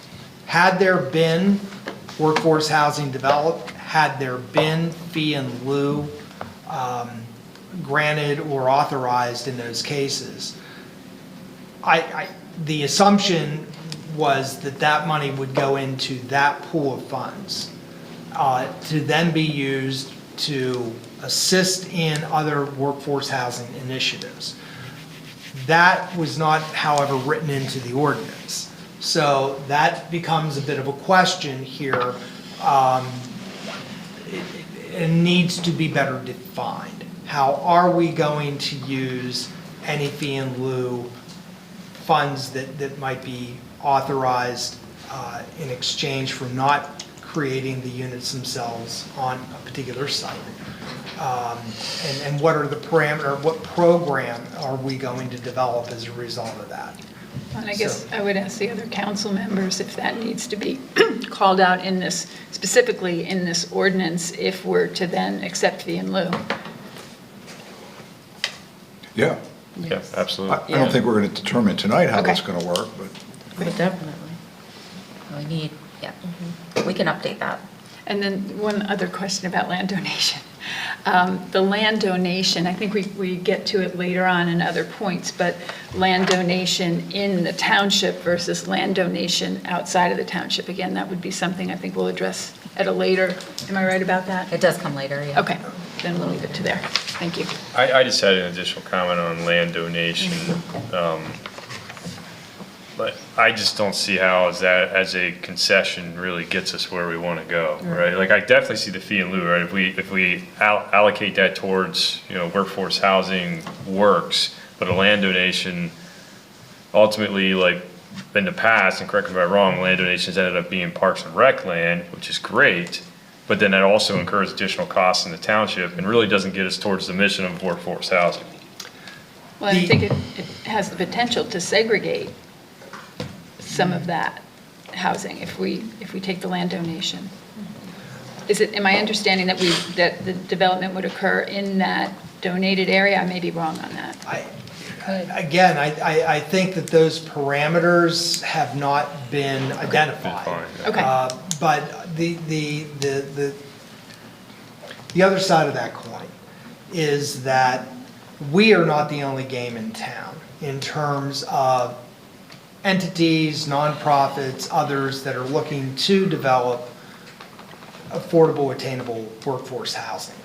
And I do believe that there is, I can attest to the fact that there is a large issue at the moment of some of those nonprofits that are actively looking for land and not having the ability to acquire it. And there are several different examples. One happens to be the Center County Housing Land Trust, but another that almost always has this issue is Habitat for Humanity as well. Right. And there are other entities out there that find themselves in a similar boat. So while perhaps the land donation does not get us closer to our direct involvement in creating workforce housing, it could, through us to one of those other entities, provide similar type of housing. Right.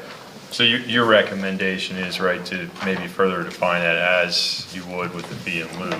to say, perhaps, or to consider that this land donation should be reserved, if you will, for future workforce housing.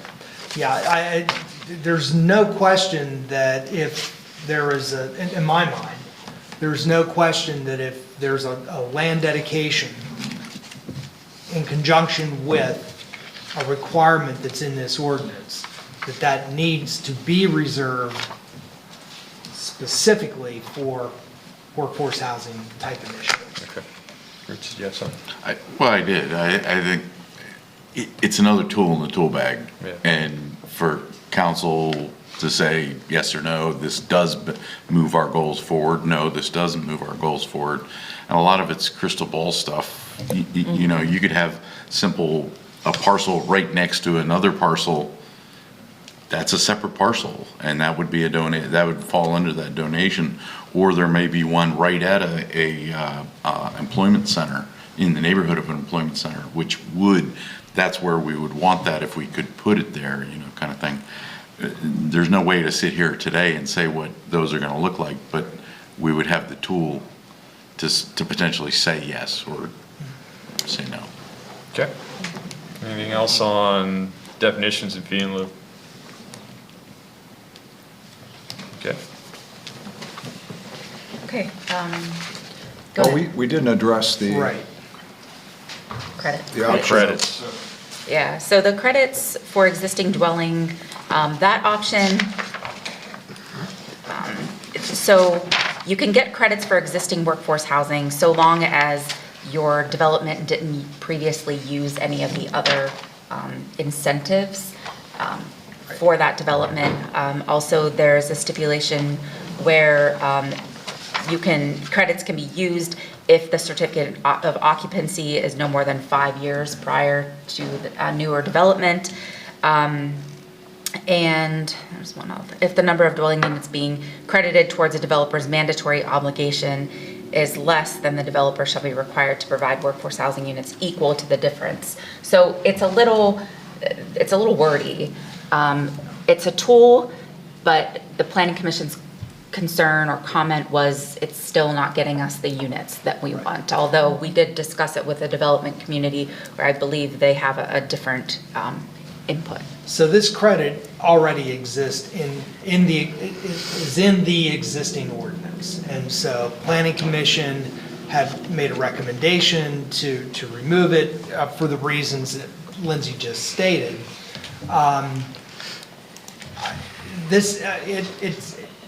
There's a reason why it was included.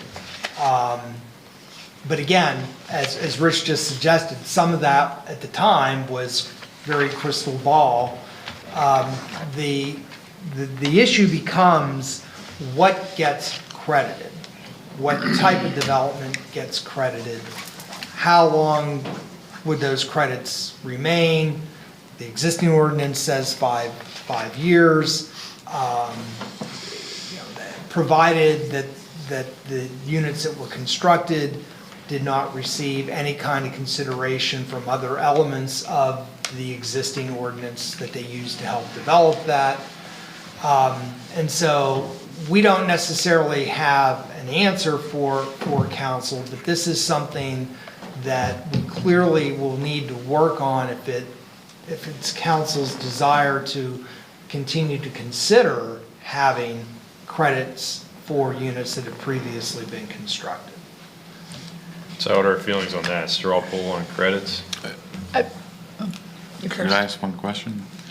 Is there a scenario where it seems like we're talking about at the beginning of the life of a credited parcel? What about at the opposite end? I mean, there's a time limit at the end of it, and at that point a decision could be made whether to keep it in the inventory of attainable, affordable. You know what? I think we'd rather that would be beneficial to keep existing in the inventory, and as such potentially that goes towards as a possible tool towards a developer. Yeah, I like that suggestion. Is there anything else, Susan? And I might be in the weeds.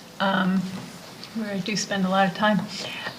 But, my question would be, there are credits for affordable housing. We're talking about, again, attainable housing. So is that too far in the weeds that you tease that out, that if a developer has developed affordable housing, looking at the spoke, the wheel that you gave us. So if there are credits for the housing at the left side of the center, are those credits that would then be applied or subtracted? I just think we need to be thinking about that because we're really focusing on this particular segment of the market. Okay. Anything else on credits? I guess the obvious question, it's been in the ordinance for how many years? Since 2008. Has it ever been used? No. So it's clearly not that much of an incentive? Well, it's not, keep in mind, nothing happened until we had Aspen. Right. So there. But it alone didn't generate? It alone did not generate, that's true. Just some context. Okay. How many times do we run into a situation, as soon as we take something away, gosh, I wish I had that? Well, I like what Rich said, don't get me wrong, but I just wanted to put that out there as we agonize over something that's never been used. Or vice versa, agonize about taking it out when it hasn't caused any issue either. Yeah. Yeah, please, go ahead, step up. Good evening, Ara Kravanjan, College Township resident. Thank you, Council, for an opportunity to speak. First of all, I'd like to compliment Adam and his presentation on the umbrella. It was one of the best explanations of the spectrum of affordable housing for low income, so I benefited from that as well. One other point I'd like to make, the AMIs that were on the chart, those are unique to an area. Because the country has a huge spectrum of the income in the area. I'm sure you're familiar with that, but when you look at that AMI, you can see it's higher income area that we live in here, but there's such a quick disparity when you get into those number of households, members in the household. So before I speak about the credits, I just want to make some points that have been mentioned by many of you tonight. These are all tools. And as I think we pointed out last meeting, all of these have the word "maybe" used throughout the former or the existing ordinance. So that gives us the opportunity when we sit down and we have a, 100-unit development in the future or 70-unit development, we have to provide 7 units. How are we going to accomplish it? Well, here's your menu of options that you can provide. And they're may be considered by the developer as well as the council members here. So none of them is a foregone conclusion. That's the benefit of having them there. But one thing is sure, that they're very important to produce, at least in that missing middle, rental. Rental is a very important tool in the path of excelling in life, I think. I mean, to be able to start out something that you can afford. I've seen it happen in our projects. We've had people come in there that just made it to the 50% and 60% of AMI. And within 4 or 5 years, they've excelled and they're making way above 120% AMI. And I've received thank you letters saying, thank you for the opportunity and not worrying about being vacated because I'm making too much money suddenly. It gave me an opportunity to create a nest egg, to go into life and be able to then afford to buy something. And the programs they vary. I mean, there's a big difference between a number of programs that the government has, some of which I'm not a big fan of. If you're incentivized not to excel, there are programs that you have to meet a certain income every year, and if you're $1 above it, you're booted out. But you haven't had an opportunity yet to pick, set a path in life. Sorry to digress, but I wanted to share with you. Those are great stories that we have. We get letters from a lot of tenants like that. So on the credits. We have built a number of projects in College Township that are attainable housing. And we fall in that spectrum as Adam presented. And the reason why we built those projects, because there were density, there was available, and we ended up, we also built student housing, but we felt that, this community was nice to build garden apartment style units. And, the attainable housing was the buildings that we chose to build. But with hopefully the coming of a form-based code, there'll be properties that we can come that'll take higher density for market rate rentals. I mean, we want to also, for inclusionary, for diversity and inclusion, you're going to have a spectrum. And you want to be able to have some density to build the market rate units mixed with, the attainable tenants in those apartment or market rate condos that you're building for a sale for the attainable rates. So we've built a number of projects. Our first was Lime Rock Court, that was in 2012. The 5-year threshold, has sunset on that, but we're looking forward to, as I said, I'm a resident of College Township. I'm a proponent of this township. I'm looking to continue to develop in this township. We have commercial as well as residential plans. We'd like to at least be able to continue to maintain that opportunity.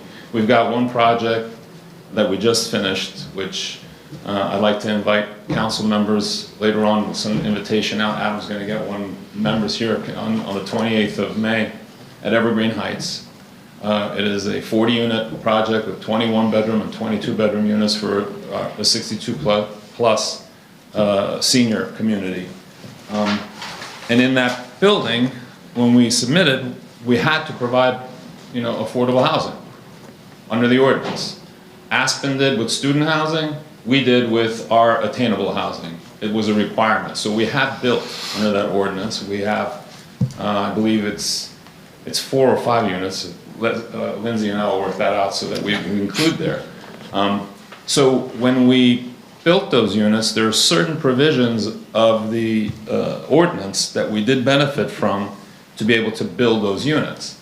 But we have a lot of additional units there that would qualify for us to have the credits, for us to be incentivized also to build additional market rate units. We're not planning to only build enough just to fulfill our evergreen credits and move on. I'm just saying it's an investment that we've made, and we'd like to ask the council's consideration of keeping that in the fold, and for whoever else comes and builds 2 years from now or 3 years from now, they should have a 5-year, big clock that starts, or maybe you want to expand it to 7 years, however you want to think about it. It's again, another tool to have, but the developer has made an investment, we have, and we like those tools to be there. To Adam's point, there might be some ambiguity as far as if those can be fully used as credits, but I'm assuming we can work that out. And we have with the staff and this council for 20 years, going on 20 years, so we're happy to work here.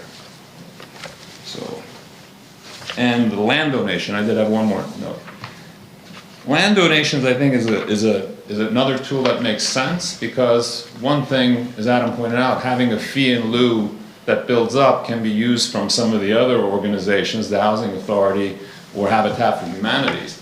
But you could also take a piece of land that you get contributed and however much money you've collected in the fee in lieu and make something happen, whether it's 1 unit or 5 units or however many. So again, it's something to have as an option. Why foreclose on that option? So. Okay, thank you. Anything additional on that line? We're ready to move on to non-residential. Can I follow a question? So that, because we're still kind of stuck on the credits, aren't we? Did we make a decision? We can tweak some language a little bit if you'd like. Yeah, and- I think where I thought that we were at on this particular element was simply, I think we need to present council with a couple of different alternatives, variations of in keeping it in and what that might look like. Okay. That's kind of where. Yeah, I had hoped to tease something out of my comment, which I did, so thank you. Just a quick follow-up. In that scenario you described, if we kept the credits in there, say as is, for, just to make the point, are you saying then you would convert some of the market rate to affordable at that site and use them as credits for somewhere else? Yes, it's an option. Okay, so we would get, within that window, we would get market rate converted over to. If there were market rate. Well, we're at that market, we're at the 60 to 80%. Okay. We are. So anything above. Just to be clear, they're not 100 to 120% AMI. We're building them, anywhere from, we actually have some 20% units also in there. But we're at 50 to 80%, and the PHFA has changed. So anything beyond what you were required is part of the inclusionary part of that, could be converted and used for credits for another, okay. Understand that. Well, it could be used and a new 30-year timeline starts on those units. So we would be netting more in the area that we're looking for. In the net commitment. In the net commitment, just at a site that already has them, but we would have more of them, theoretically. Okay.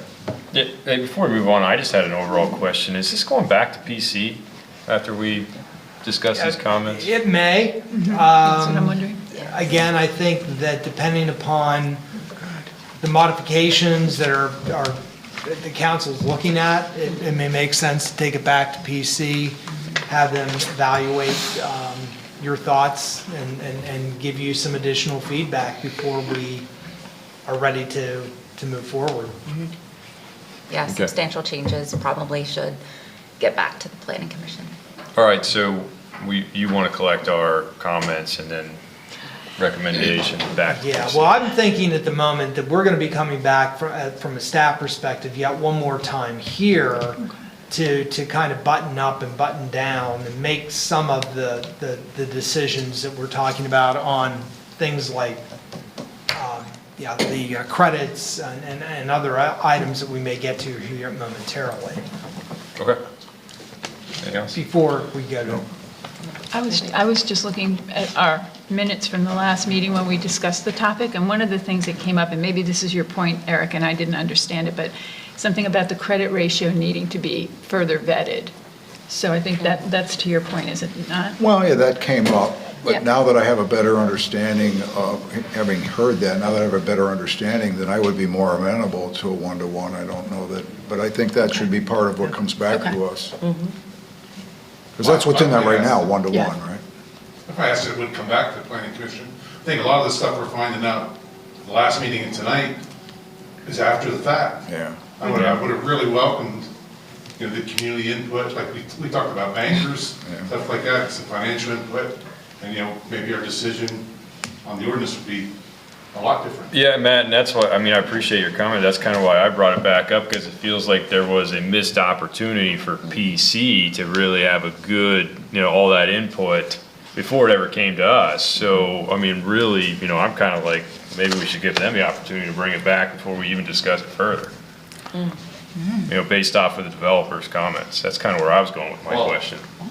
Well, for 1 second, I apologized last meeting, and same for planning commission, with all due respect, be happy to deal with the planning commission. The other reality is that planning commission kicked some stuff to us for guidance.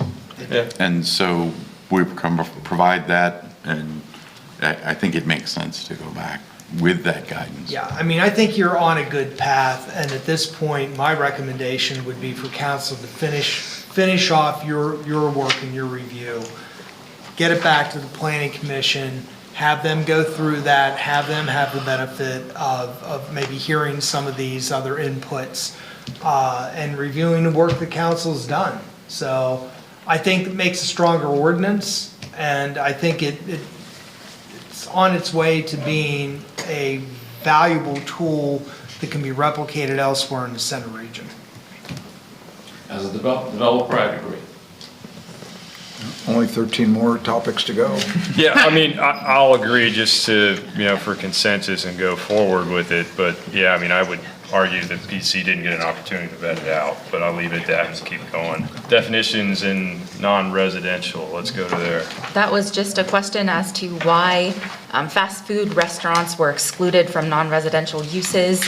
And Mark and I discussed this, and it was just an incompatibility between having drive-throughs next to residential districts, residential uses. I'm sorry. I know with what we're doing, these are sort of related when we're thinking about form-based code and moving forward and kind of blurring those harsh lines between zoning districts and uses. But we felt that this one here was just incompatible with drive-throughs. Comments? Anything? All right, move on. So calculating density, this one was weird because it was just a typo, but we want some clarification from council. It states that the density of a development containing residential dwelling units shall be equal to the number of the proposed dwelling units divided by the gross site area inclusive of proposed right-of-ways or any township of homeowners associations. So that obviously doesn't belong in there, but we're wondering if it meant any proposed right-of-ways or any common areas of maybe that a homeowners association would be responsible. So, I mean, that's what we're thinking that it said, and we just need to figure out when we're calculating density, if we are taking those common areas out and the right-of-ways out. But the existing ordinance calculates them as a whole. Includes the right-of-ways and the common areas. Includes the right-of-ways and includes any common areas. Is your point that the verbiage doesn't say common areas? Right. Right. But, I mean, I think the concept still is valid. We can change the language to be more consistent with the traditional terminology. In other words, we're calculating density based on everything that's on that particular parcel, regardless of whether there is a right-of-way, regardless of whether there's common areas. We're not parsing that parcel out in order to calculate a density. No. Right. That's correct. So we just need to make sure that that's okay with you, that it says common areas and not any township of homeowners associations. Yeah, I don't think I think we just didn't finish the sentence. Yeah, I don't know what happened there, so. Put parkland at the end, and that would make this all make sense. Okay. All right. So, okay. I see quizzitive looks, though. No. Yeah, not park, I don't think. So parkland. that was one of my questions. Common area is different than parkland, is it not? I live in Fieldstone. We have common area. We also have a park. We do. And they're different. And I mean, they're probably used the same by homeowners. Some of the common areas are less accessible to certain places because of the way that it's distributed. So in that sense, a common area there may not be equity in terms of access to common areas. So that was one of the things that I'm thinking about just based on my own living experience. Plus what you can and can't do in a right-of-way potentially impacts and stuff. I think of the one by the mall that, I forget the name of it. I put it out of my mind. The villas. Yeah. And how that came together as calculated and all that kind of stuff, and it defeated the purpose. Well, right. On that, but Yeah. similar taking it, we don't want to see similar in this. Yeah, I think this was intended to minimize the parsing of the lot itself that was to be developed. So yes, there's going to be potentially right-of-ways. They could be private, I mean, there could be private roads and things too. We're not going to take those things out as part of the calculation for density. That's the way that the existing ordinance is written. I think that is as much of a philosophy as anything else. And I'm sure that's how the council in 2007, 2008 was thinking of that as well. I don't have a lot of guidance to give you here. You either calculate the whole parcel or you don't. I mean, we could just stop after gross site area. Yeah. And that would clean it up. That's probably the best. Because, sorry. Just up to the mic, that's all, thanks. Sorry. Because Take the mic off, when you're man. calculating just the attendance density, you're just talking about if you're able to build 50 units, you're calculating by units, not land or common area or right-of-way or sidewalks or whatever. It's just, you can only put 40 units on it, so then your calculation starts there. So it's 40 plus 4. That's fair, yeah. Okay, and I can go back and make these changes in the ordinance and number the lines, and then everyone will see what has changed. The next two, parkland and open space and sidewalks. From the beginning, when we were thinking about equity and updating this ordinance, the option to remove these was the recommendation, and that recommendation still came through from the Planning Commission to remove these two options to consider: waiving parkland and open space and only building sidewalks on one side of the road as incentives. Development community requests these stay as may statements and options. So those are up for discussion.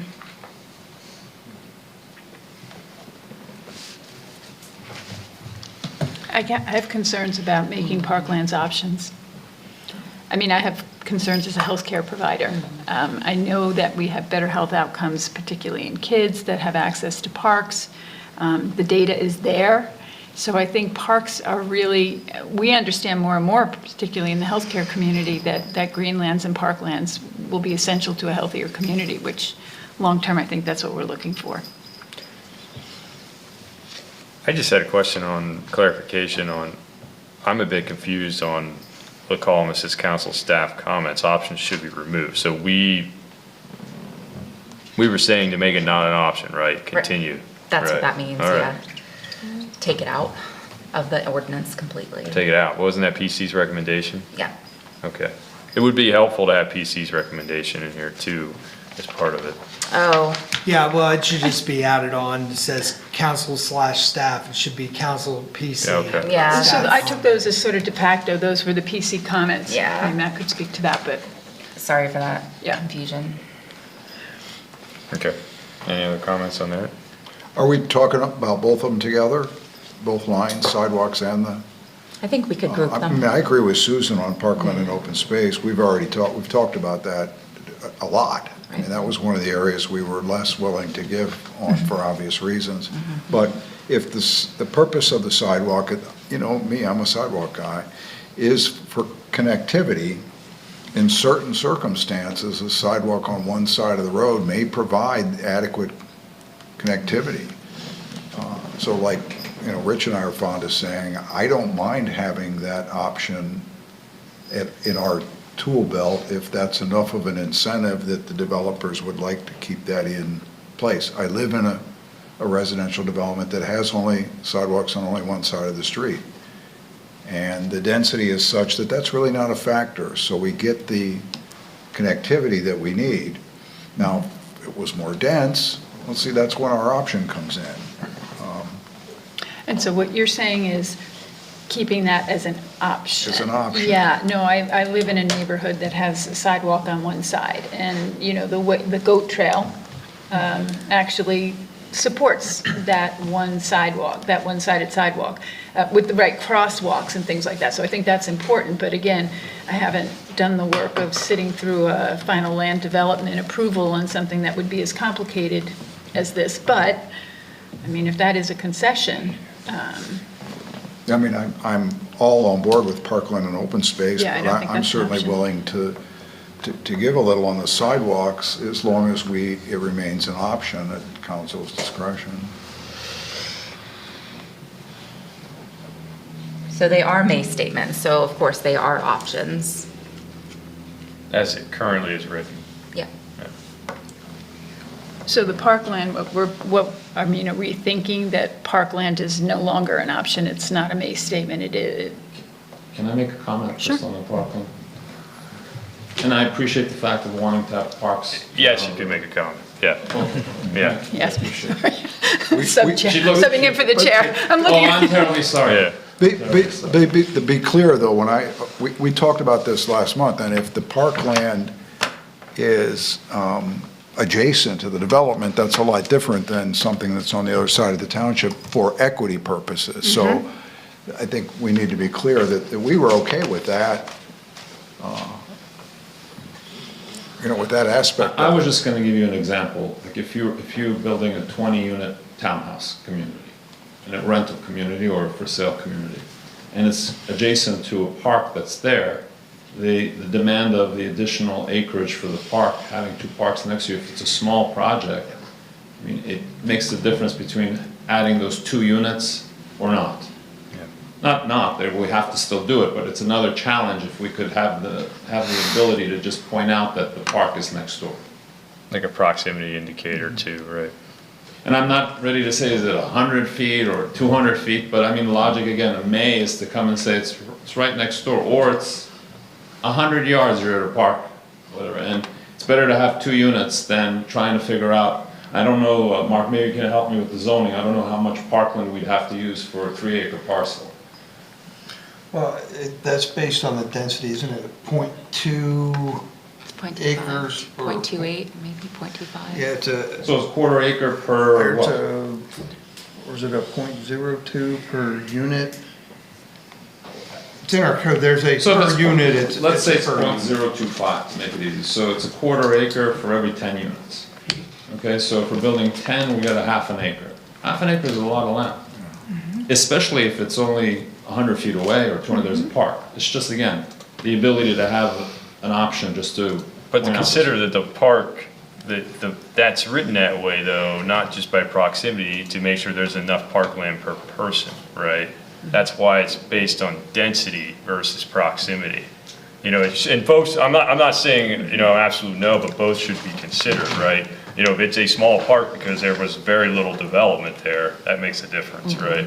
So if it's only a quarter-acre park. Or the opposite. It's historically been a big park, a huge, large park, or whatever. So again, the option is you evaluate it. I like having that discretion. Yeah. So that doesn't mean I favor, I'm okay with the option at our discretion. Yeah. I didn't totally understand what taking the option out meant. Yeah, yeah. Because we've talked about this.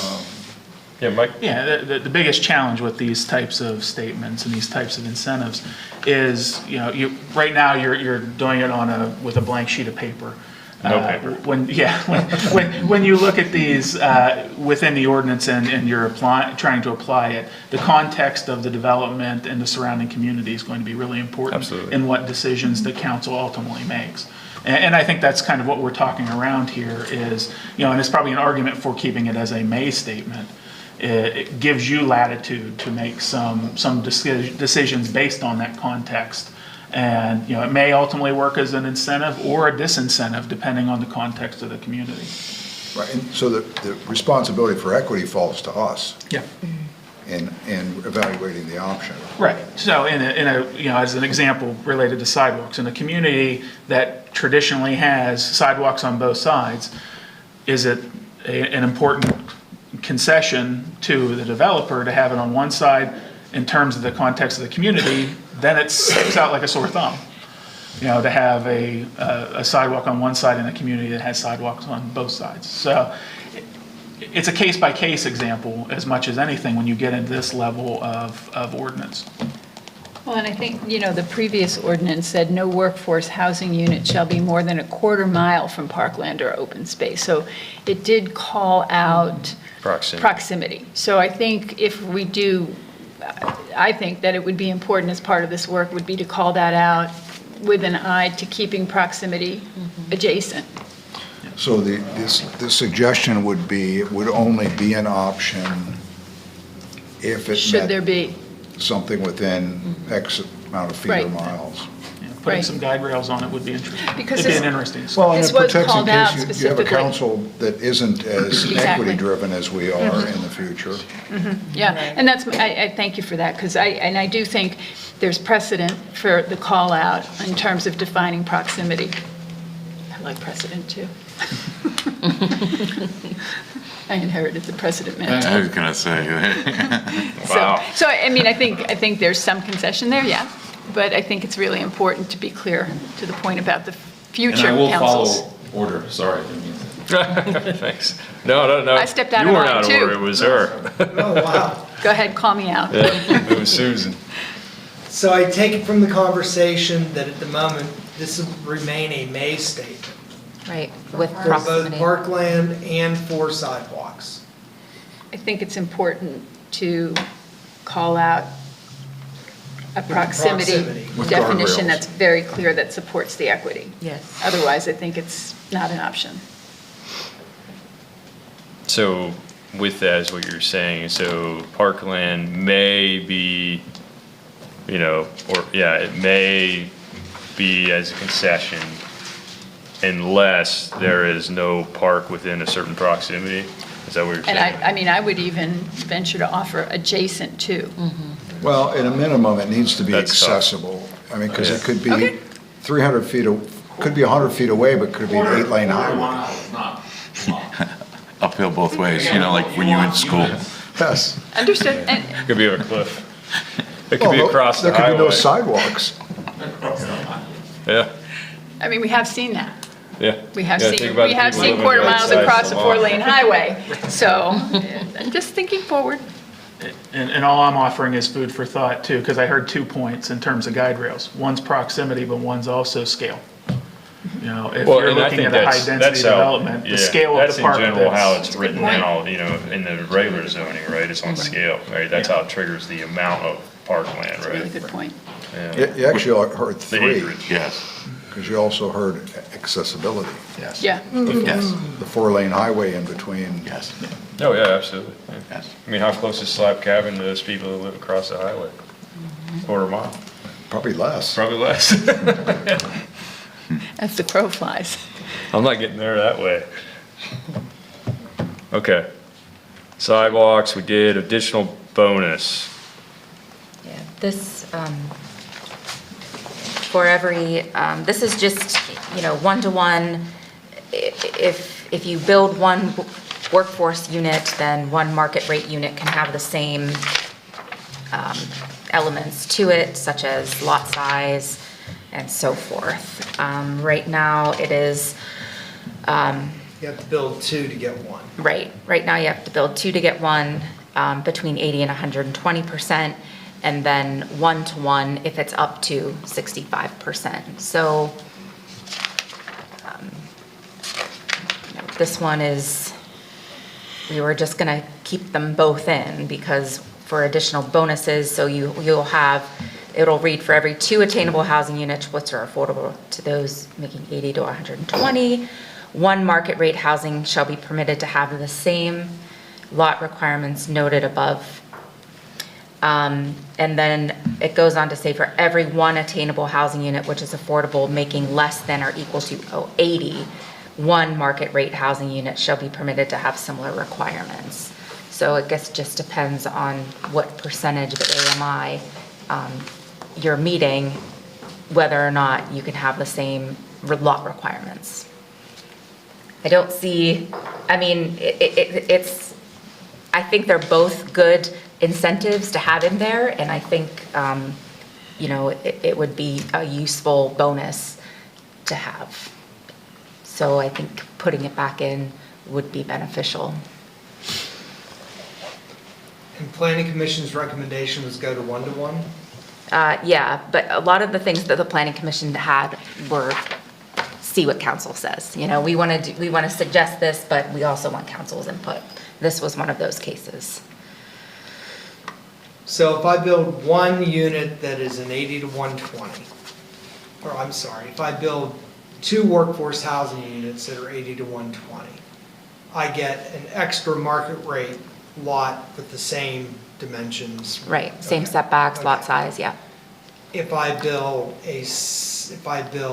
one unit of 60 or 65. 80. Below 80. Yeah. That's affordable below 80% AMI. It's a 1-to-1. Right.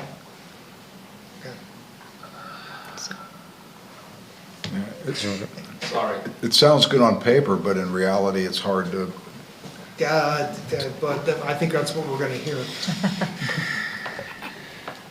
So I did, and Chris Dockett from SMA, we were suggesting it be 1-to-1 for both brackets. I mean, if we're building one, again, remember, we're all trying to help be able to afford to build these units. So if we're building one, whatever range it is, why wouldn't we be able to build one market rate to help defray the costs?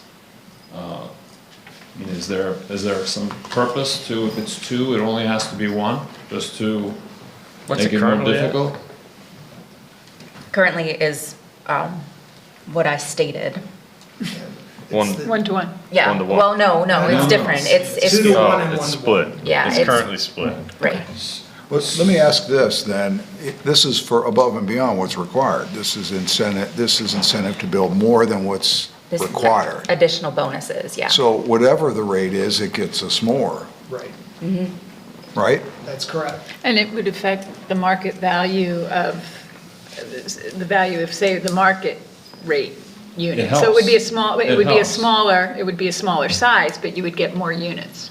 You would get more units, and again, more revenues to be able to Sure. afford to continue to provide those units. I'm thinking of Summerhill Commons. Some small, very small lots, but It might help with the equity issue too, because if you want to look at something and see it be the same, and then all of Right. those units are looking, the lots all look the same, so you can't look and say, oh, this must be a market rate unit, but this is a workforce attainable unit. And these are all above and beyond what we would get anyway, so I'm kind of like, yeah, Make it simple. yeah. Okay. I agree. So that'll end up being 1-to-1. Great. Yeah, because for every one we get, that's one more than we wouldn't have gotten. Right. And it makes it easier, it's simpler, and, Helps. yeah, Yep. which is what we're trying to craft here, is that sweet spot. You don't mind if I just sit in the front of you? No, absolutely not. Can you take the mic? Or Yeah, you just take the mic. You could just take the Why you mic. take the mic with you? You have to give it up if anybody else wants to. Or do you have to go to the podium for the camera? The camera picks you up wherever you're at. So, okay, waiver review fees next. All right, so this is something that we put in, allowing us to waive our fees, not just in-house fees, but council also thought it'd be good to waive some outside fees. That was the planning commission's recommendation. It's what council talked about when we spoke with the development community. Why not go beyond township fees? But we can't really, at our level, we can't really I mean, there are things determine that or we not. can control, and there are things that we can't control relative to review fees. So clearly, we can control, and we know what our review fees and what our time is and what our charges are. And we know that those consultants, i.e. our transportation consultant, we know what rate we have contracted with, with that individual for. We know how many hours they have spent on. We know what that billing rate looks like. I only want to be careful that we don't expand beyond specialized types of consulting. that There's a may certain be span of required. control we have on this, right? that Pardon we- me? There's a certain span of control that we could only guarantee Right. this. So Yeah. so this would be something like trans or something like Right, that? exactly. Okay. So trans would be one. And we wouldn't I mean, control. In the rare event that we would have to farm out a stormwater review, which we've done in the distant past. Long ago. Right. But those kinds of things, yeah, I think that we can definitely waive those because those are within our parameter or universe of control. But there could be other types of fees consulting fees, review fees that could be required at some point that I think go beyond our ability to readily waive those. I mean, Tap fees. Yeah, Rich? Types of things. Hopefully the manager's head doesn't explode when I say this, but the other thing, I mean, we left fee and lieu on the table, right? So that could be a tool to help in some of these other review fees, Sure. should we decide. Right. So, just thought. Are there any outside consultant review fees that are required on every land development plan? Trans and traffic is the one that is required very often. I can't think of any that we've used in the last several years, any other consulting services, but, you know, maybe we get into some kind of environmental issues where Well- now we're dragging in a No, I was hydrogeologist. simply looking for a review that is applicable no matter what land development plan is submitted. It sounds like there isn't one. Well, we usually, with traffic, we usually ask them to either submit a trip generation that Trans will look at, or a traffic impact study. Okay, so that is one that is somewhat within our control. We contract with them at an hourly rate. It's required for every land development plan, so we would have some idea as to what that cost would be. So just putting that out there. And we, at our reorganization meeting every year, we make a contract with Trans. So in a sense, they act as our, I don't know, our agent or something like that. But more narrowly defining that, it gives us, I mean, your fee and lieu point is really good, Rich, but, you know, if it's more narrowly defined, it leaves less exposure for the township in the future. All right, I was doing my part to make the manager's head explode, just thought, I wouldn't want Rich to be out there on an island. Well, So that's why I'm it goes back to our discussion at the last meeting of Putting putting, yeah, putting our money where our mouth is. yeah. It's a carrot. Yeah, and again, I'm supportive of waiving all of our traditional fees that we have. And with respect to utilization of fee and lieu, or even the monies that we presently have earmarked. We budget, yeah, we budget. Okay. Mhm. We could create some kind of, depending upon what you want to do here, this may or may not be inside of this ordinance, but you could actually create a program where a developer of workforce housing could apply for offsets of certain types of fees. So if you get into environmental review fees, okay? Yeah, that's right. I don't know As an that option. you're gonna Better way to go go. into Yeah. UAJA tap fees per se, or water tap fees, but again, you could utilize funding that is otherwise at our disposal to create a program to address some of those other costs that are absolute costs to the developer. That are clearly outside of our control. Yeah, and that's where I was kind of going with it, like, we could say, yeah, you know, we could guarantee these township fees, right, within our span of control, but, you know, consideration of other fees is possible, or something like that, right? Well, I You think know, what with you're an saying is application. you Yeah. put a pot of money aside and say this is the program, Like a from this grant program, fund, and yeah. and use it Yeah, at our discretion based on, yeah. and it can cover any of those that we're talking about. And then we would be accomplishing what we're doing, which is making a funding commitment that can incentivize or be a carrot without committing to every Right. traffic impact fee or every stormwater fee. Yep. IDA might be a mechanism. Yeah. The IDA might be a mechanism that we might be able to tap towards that as well. Okay, we good on that one? All right. Height. So when we last spoke, the council was considering maybe using some sort of percentage for height increases, when the Planning Commission's recommendation was to just go up 10, 20 feet depending upon the percentage of workforce housing being provided.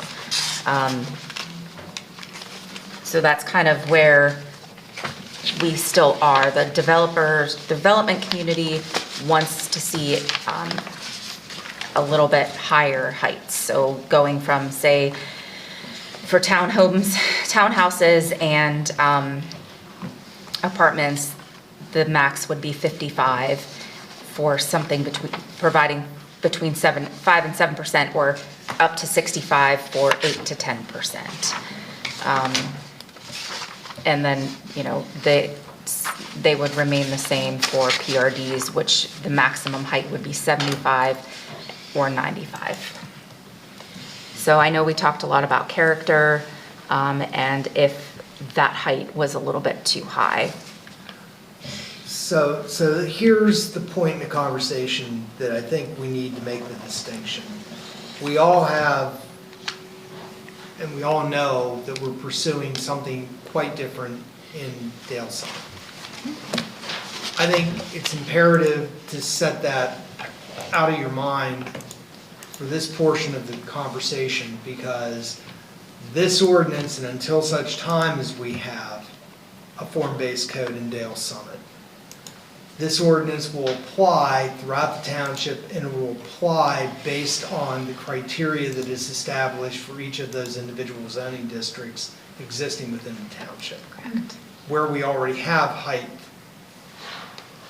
requirements or maximums, right? Limitations. So I think it's really important just not to engage fully with the concept of form-based code at this point, and use the Euclidean zoning to think about this particular question at this time.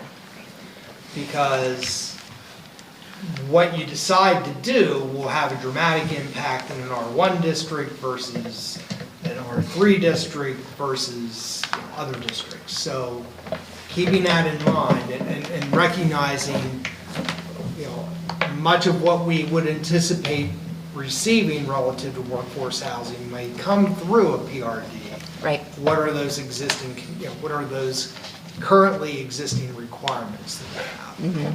Yeah. And PRDs also have a negotiating side to them as well. Keep that in mind. Comments on height, questions? Is there somewhere we can meet in the middle? Well, the height for everything right now across the board is 35 feet.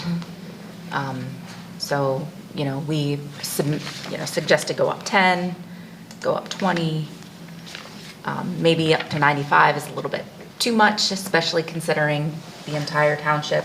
Getting that form-based code out of your mind for a second. Right. So, But I guess what I'm asking for the developer, and they were saying something higher. Is there somewhere where we can meet in the middle with both, where both parties can? yeah, I mean, we can talk about it maybe a little bit more, maybe do an average or do something. So maybe. Yeah, so PC's suggestion was what again? It was 55 and 65 for townhomes and apartments, and anything with a PRD, it goes to 75 and 95. Okay.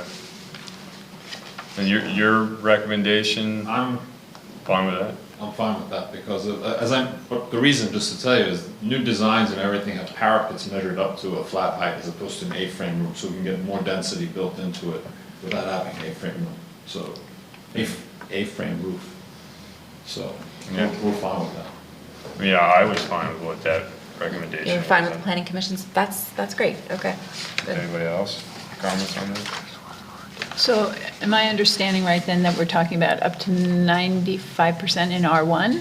95 feet. 95, thank you. In PRDs. PRD. But a PRD could be okay. placed in an R1. Right, Yeah. okay. Right, but we have control about where that density is within the PRD. Yeah. That's the big, Right. that's the big advantage there, is we're not gonna put So it right up we could- against the neighboring R1s. It's just possible right now it could be R1. And these are also options, they're not shall statements. So if someone does not want to take advantage of that height, then they don't need to. Right, but just so I understand, I like PRDs, we get them so rarely that I need brushed up on that. Somebody comes in and wants to develop as a PRD, and they want to utilize the 95-foot height limit, it's really up to us where within that PRD that can exist. Yeah, we've most recently dealt with the rezoning of the Hilltop trailer park, where we took a lot of that into consideration about where height would be acceptable and where it would not be acceptable. I think a good example is out in Independence Place. So you've got the 2 apartment buildings with height next to the townhomes. Sure. Yeah, however, they didn't develop that as a PRD. They did not. But we would Right. have even more flexibility than that, and Right. up to and including saying no. Yeah. Or moving the taller building into the center of the Yeah, PRD, well, and away that's- from the boundary, yeah. If it's a big enough site. Yep. Okay. So that 95 doesn't scare me as much because of the because of it being in PRD. Okay. Great, off-site developments, we touched on this a little bit earlier. Talking amongst staff, a lot of municipalities region-wide don't have the same ordinance as we do, and I think... Not yet. Not yet, right? So I know Adam was looking for some reciprocity between other regional municipalities before we can really do off-site developments. So that's just something for you to consider. And we're saying we're not really there yet. Right. Okay. Comments? Really? I mean... You can, seriously, you can take the mic off and just take it to your chair. Or pull a chair up. This comment is because you've mentioned this throughout the evening, that you're trying to set a precedent that's going to be here, way past I'm up here and you're here. So the idea is, if you include it in there right now, the key note there is that there has to be reciprocity in place. So when it happens, then you're already ready to, for example, I'll pick a township, let's say Patton Township has reciprocity. Then this applies. You know, the neighboring Patton Township and College Township can trade these housing. So why not write it in there? It doesn't harm. I'm not adamant about this, but there's no reason why it shouldn't be in there if it has the clause that it has to have reciprocity. It's just a suggestion. Yeah, I actually agree with the statement. Oh. I mean, I know, it must be late. But I think that R is right there. If we write it that off-site or out-of-township developments could be considered, provided there's reciprocity. Yeah. There either is or there isn't. Right. College Township's opening the door. Why not? I think you chose the right township there too, for a couple of reasons. One, they are as anxious as us to get something moving in this direction. And we already have very shared zoning districts with them, so We do, yeah. if we can make it happen, I guess I'm more comfortable with it. Okay, yeah. Well, then we'll add that language.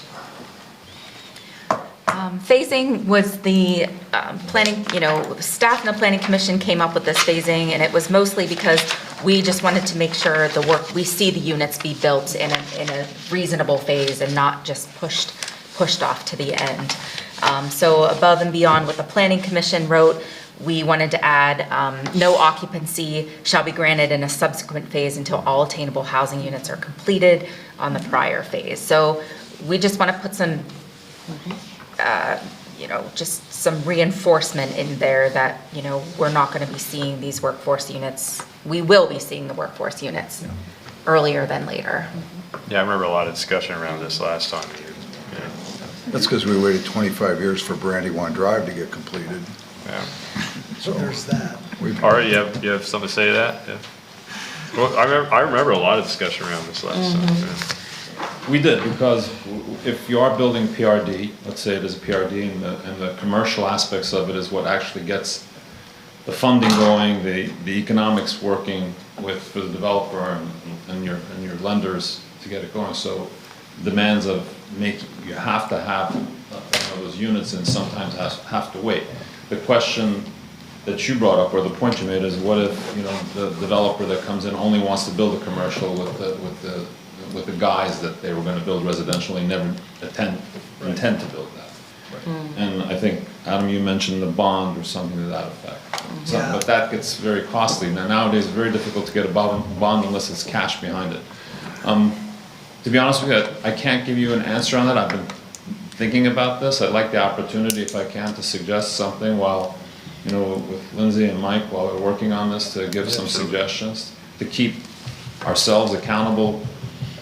So, you know, our intention is if we're showing a development that has X number of square feet of commercial and 300 units of, you know, residential, and it's got to be in a phase, we'll figure out something to make it equitable, to keep everybody, their feet to the fire, to make it happen.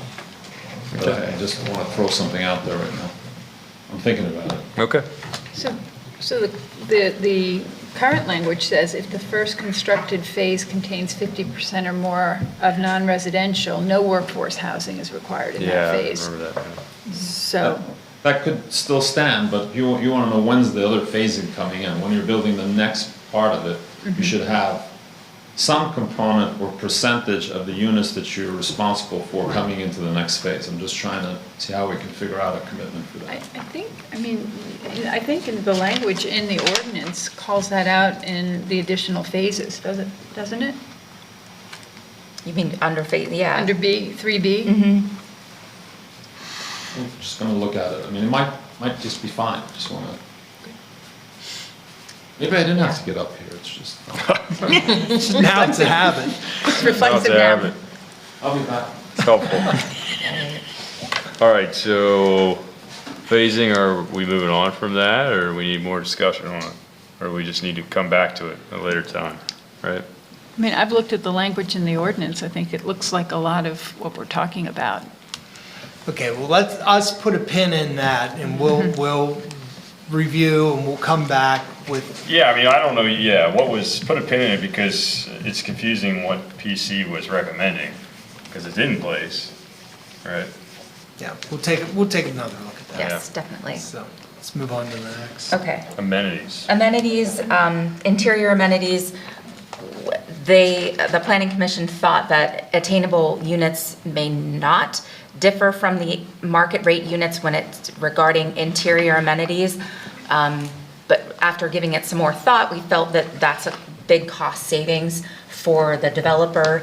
And then it was noted too that interior amenities weren't defined, so we defined them as appliances, flooring, fixtures, heating and cooling systems, storage, technology, finishes, layout and design, and safety features.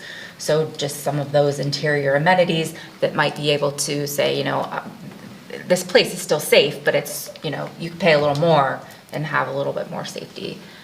So we felt that that was a good cost savings and that should remain.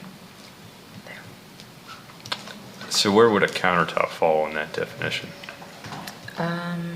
Fixture That would be a fixture. Finishes? So or finishes? market rate has granite, the affordable have Formica. I actually think this would get us more units because, and that would create more opportunities for homeownership.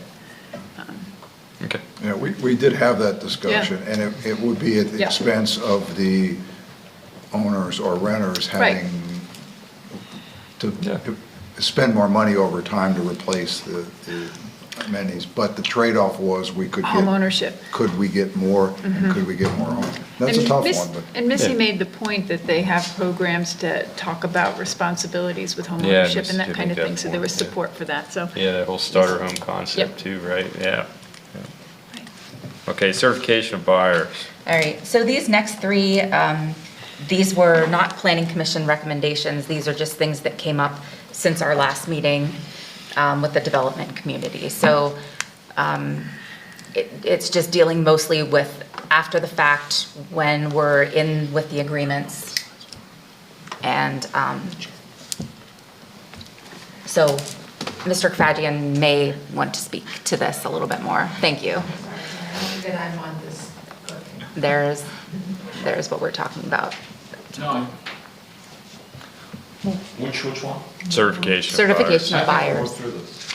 Yeah, I mean, I think certification of buyers relative to rentals is basically a responsibility of the municipality. Right. Yeah. We do that now. We have an agreement to do that with a provider. It happens to be the Center County Housing and Land Trust. Yes. That works well. In the case of a homeowner, I don't see that necessarily being any different because our agreement is not with the developer of that workforce housing unit for that on, it is with the actual homeowner. So in that regard, well, let me make sure I'm getting this right. The agreement or the certification, we, through our contractor, would be verifying that this individual that's come forward to be the homeowner is eligible based on their income, those criteria, to be eligible to make the purchase. So that is a level of qualification, I think, that we would accept the responsibility for. Okay, and I think that just needed to be made clear. That and the fact that, like, if we have a sales agreement, it has to be uniform. It can't be approved with language in it that has to be, specified. So, the developer will meet the requirements of building the affordable unit for sale, but then we're expecting we're done. The purchasing would use the same standardized contract that the market rate unit owner is signing as the attainable unit. Yeah, the only difference is going to be that there will be clauses in the agreement on the affordable unit about resale and value of resale and those types of things. That's in a deed restriction, or it's in the Well, actual agreement between the township and the developer. Right. Not in the sales agreement. Okay, got it. I see what you're saying. Yeah, because of lending requirements and all of that. Yep. Okay. Calculation. Yes, we've worked through that. Okay, thank you. Calculation of sale prices, just adding the word customary before the term fee, because it just mentioned other fees, so customary is suggested to be added there. And then ongoing administration, of course, the deed restrictions apply, and it should be a township responsibility, which I believe it is, so. Okay, anything else on those three items that we did in bulk at a time? We good? Thank you so much. I know that was Thank you. Painful? painful, so thank you. Thank you for allowing me to collaborate with council and staff. And I will be there with planning commission, I assure you, to help as best as I can. Thank you very much. All right, so we're gonna take about a 10-minute recess. Well.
reconvene our College Township regular meeting.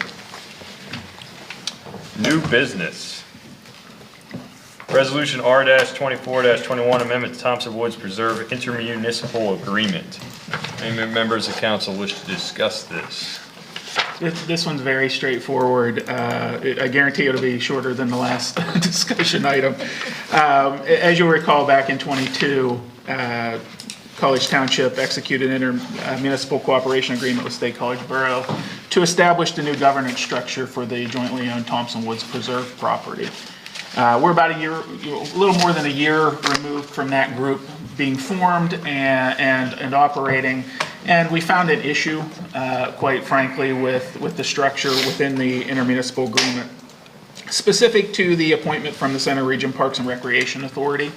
As written, it requires the appointee to be a member of the board who is not a representative of the township or borough. This is a small board and quite frankly has become a challenge to get a representative that fits within those parameters.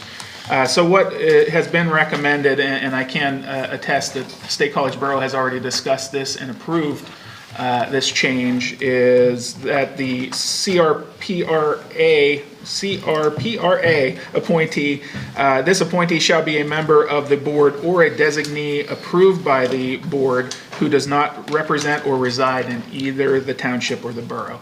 The importance is, trying to get away from overloading the board structure with one of the owners versus the other. And obviously CRPRA has a vested interest in the property as well. This provides, and we have an example of that right now, the member that comes from that board was not reappointed as a member to the authority.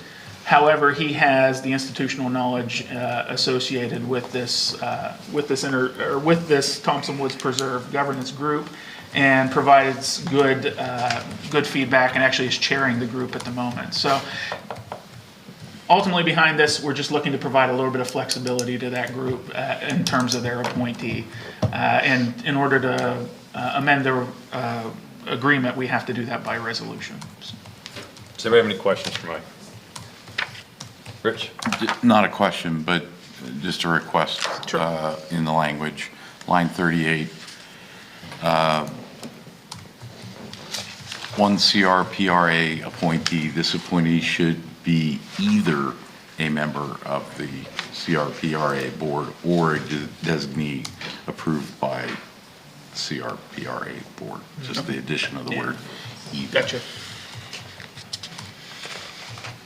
Outside of that, I'm prepared to Just make. add the word either right there.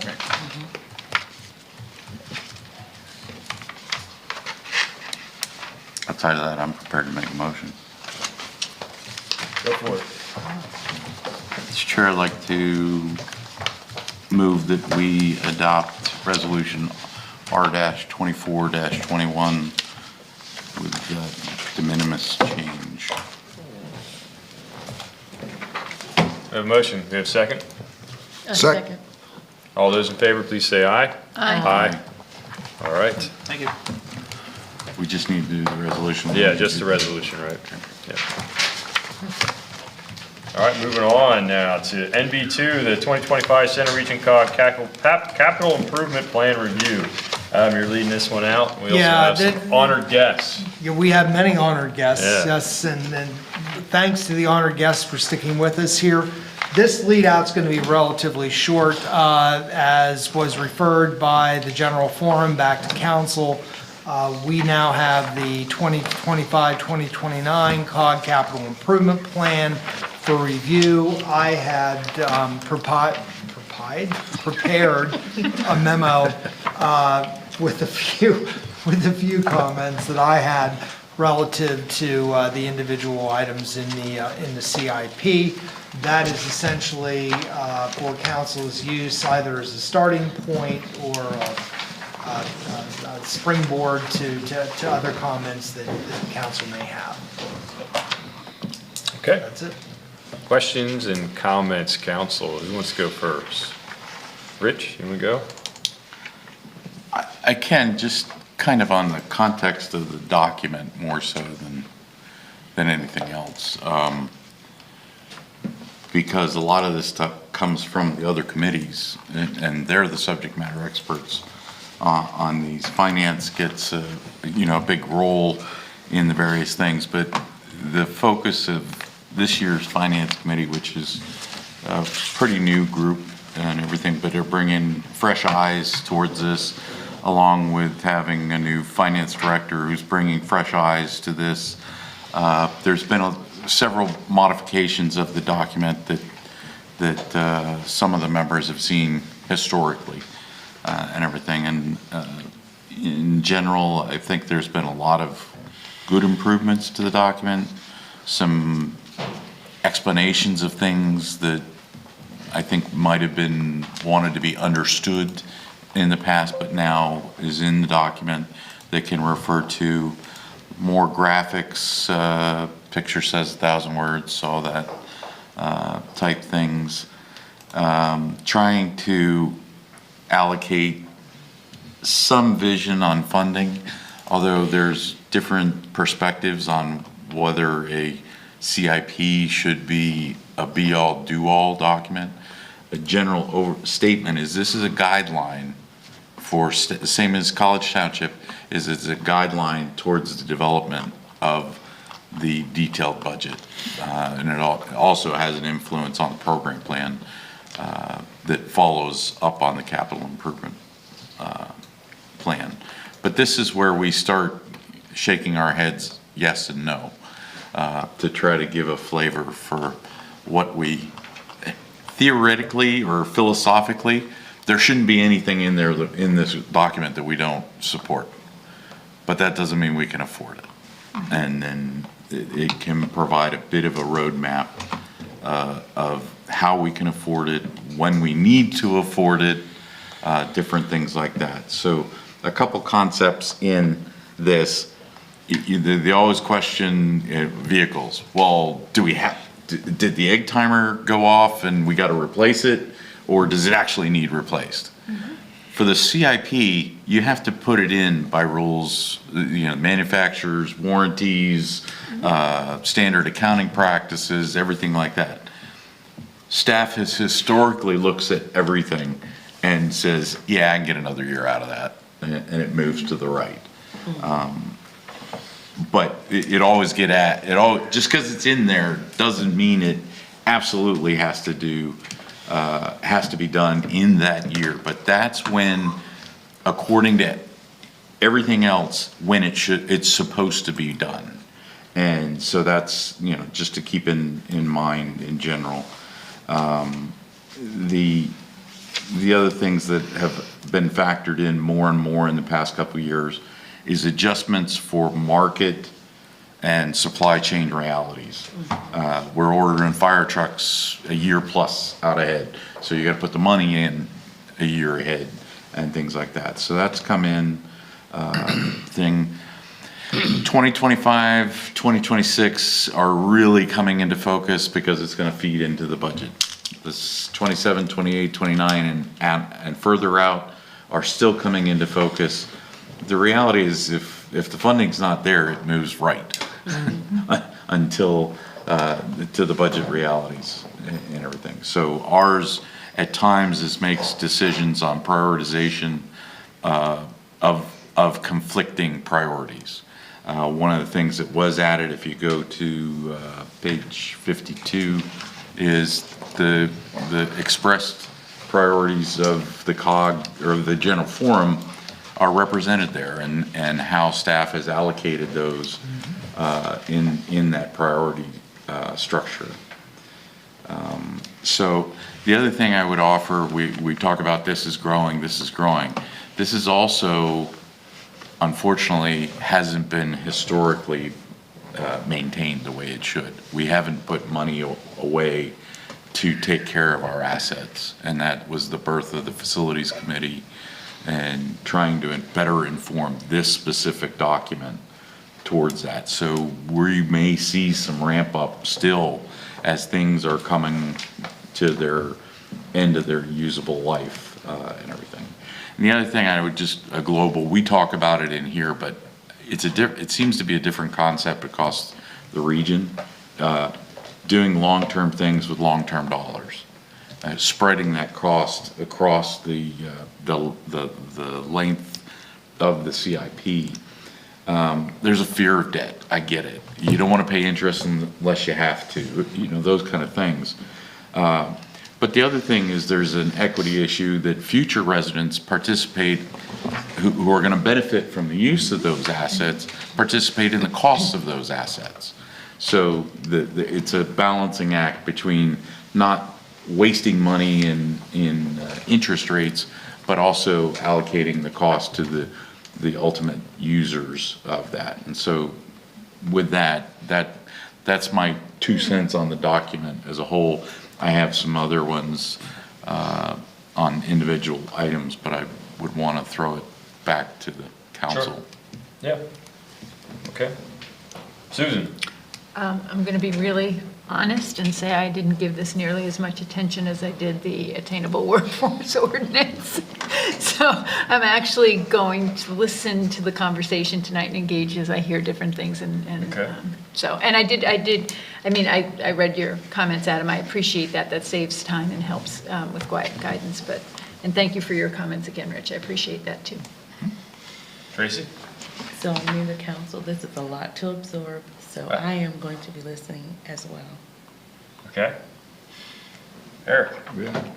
Well, like Rich, we spent a lot of time on this at facilities, and at finance's request, he asked for a priority list from facilities to start with, which I thought was good planning. And we sat and we met and we provided staff a set of expenditures, a set of areas that we prioritized, that we thought should be prioritized. And of course, asset maintenance was the overarching theme, taking care of what we have. That was a priority. And a couple of other places we asked staff to focus on or prioritize was Park and Rec. I mean, it's a constant theme. I know everybody complains about the size of the line item, but it's something our residents want. It's something our residents expect. They demand it. So asset maintenance when it comes to Park and Rec and expanded opportunities, whether it's programming or capital improvement. And we also then focused a lot on IT infrastructure replacement, and trying to stay up to speed with what's happening in that world, whether it's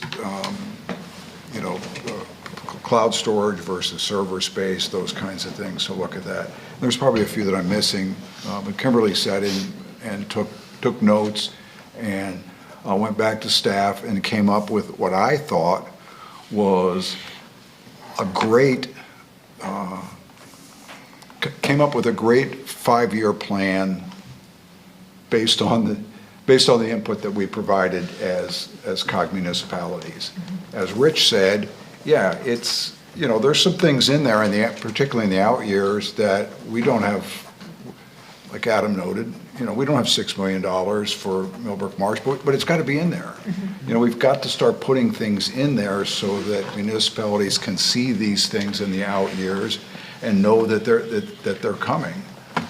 There'll be, we'll seek funding sources or something for them, but not putting them on there doesn't mean it has to be done. So we're evolving, I think, as a facilities committee and as a long-range capital planning process is evolving, and I think it's getting better every year. And I give a lot of the credit to the staff, the COG staff, who was working through their own staff turnover in several departments. And as a facilities committee, we only had 2 returning members. So they had to be very patient with us as we worked through the exercise of identifying and giving them priorities for developing this. There was a lot of re-education and a lot of history lessons that had to go on in that process. But I'm quite happy with what came out of it. I respect Adam's comments, and I think we need to work through them. We're going to build consensus, or at least touch on a couple of them.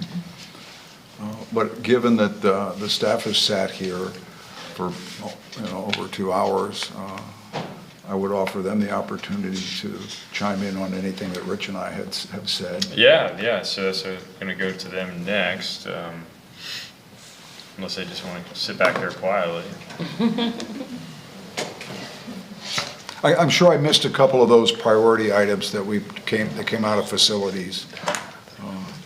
Well, good evening, everyone. Good evening. Good night, or, Good night. As the case may be. but thank you for staying alert and ready to go through this with us. We have some prepared remarks, a few slides that I think the finance director would like to share. We have 3 of our agency directors here tonight so that we can respond to some of the questions you might have. The manager was kind enough to send his memo to us a few days ago, so we're able to respond to some of the comments and concerns that were identified in there, and appreciate that dialogue opportunity, and we'll try and go through this pretty quickly, but make sure we take time to respond to the comments and questions as we go through. So with that, I'll turn it over to our finance director, who is still, what, 9 months in? Give or take. So Kimberly McMullen, thank you. Thank you. Good evening, Mr. Chair, members of council, city staff.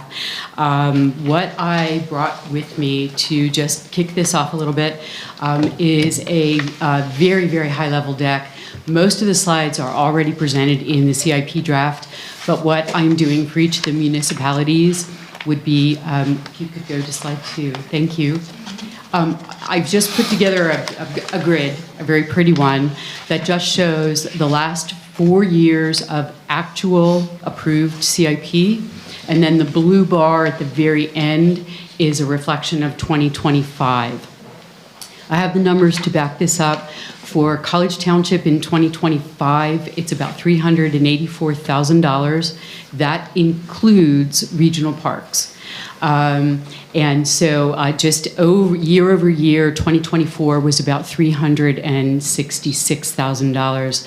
So it's about a 4.96 finance. It's a 4.96723% increase over the prior year. So this is just a very, very simple grid to give you a visual of that. And then the next slide, as I've gone through this process for the first time with the CIP, yes, thank you. I understand that there have been a number of slides in the past that have shown overall tax revenue, expenditures for each of the municipalities up against the COG shares, the COG expenditure. And I would like to revisit those as we go through the next few months of process. So this is just a total expenditures versus shares to COG. It just gives you an idea of what we look like in the overall population of what's happening in each of the municipalities. So I do have this available, and I'm happy to share it, but for tonight's purposes, I just wanted to show you this is the track we're on in presenting some of this information to you. And the key drivers, just as you go through the document, I don't want to take much more time, would be there are groupings this year of additions, replacements, and just to kind of group things a little bit more in terms of what are we replacing, what are we adding, what is an improvement to something. And so the categories of replacements that are impacting 2025 would be fire, parks equipment, pools has some replacements that are required, and then there is one item in the COG building, which is the parking lot, and we're still trying to work out some research. As I got familiar with the COG building, there is definitely a lot of facilities involved there that could be aging out, but we're still working through some of those numbers, so they may not be firm specifically to that. And then again, the big additions group, as you've already noted, would be regional parks. So one comment before I step back and give you the floor. I have learned through my often conversation with other finance directors that we've included debt service in the CIP, and I have learned that that was actually just a presentation kind of concept. That technically belongs in the operating budget. I'm going to make that correction on the final draft.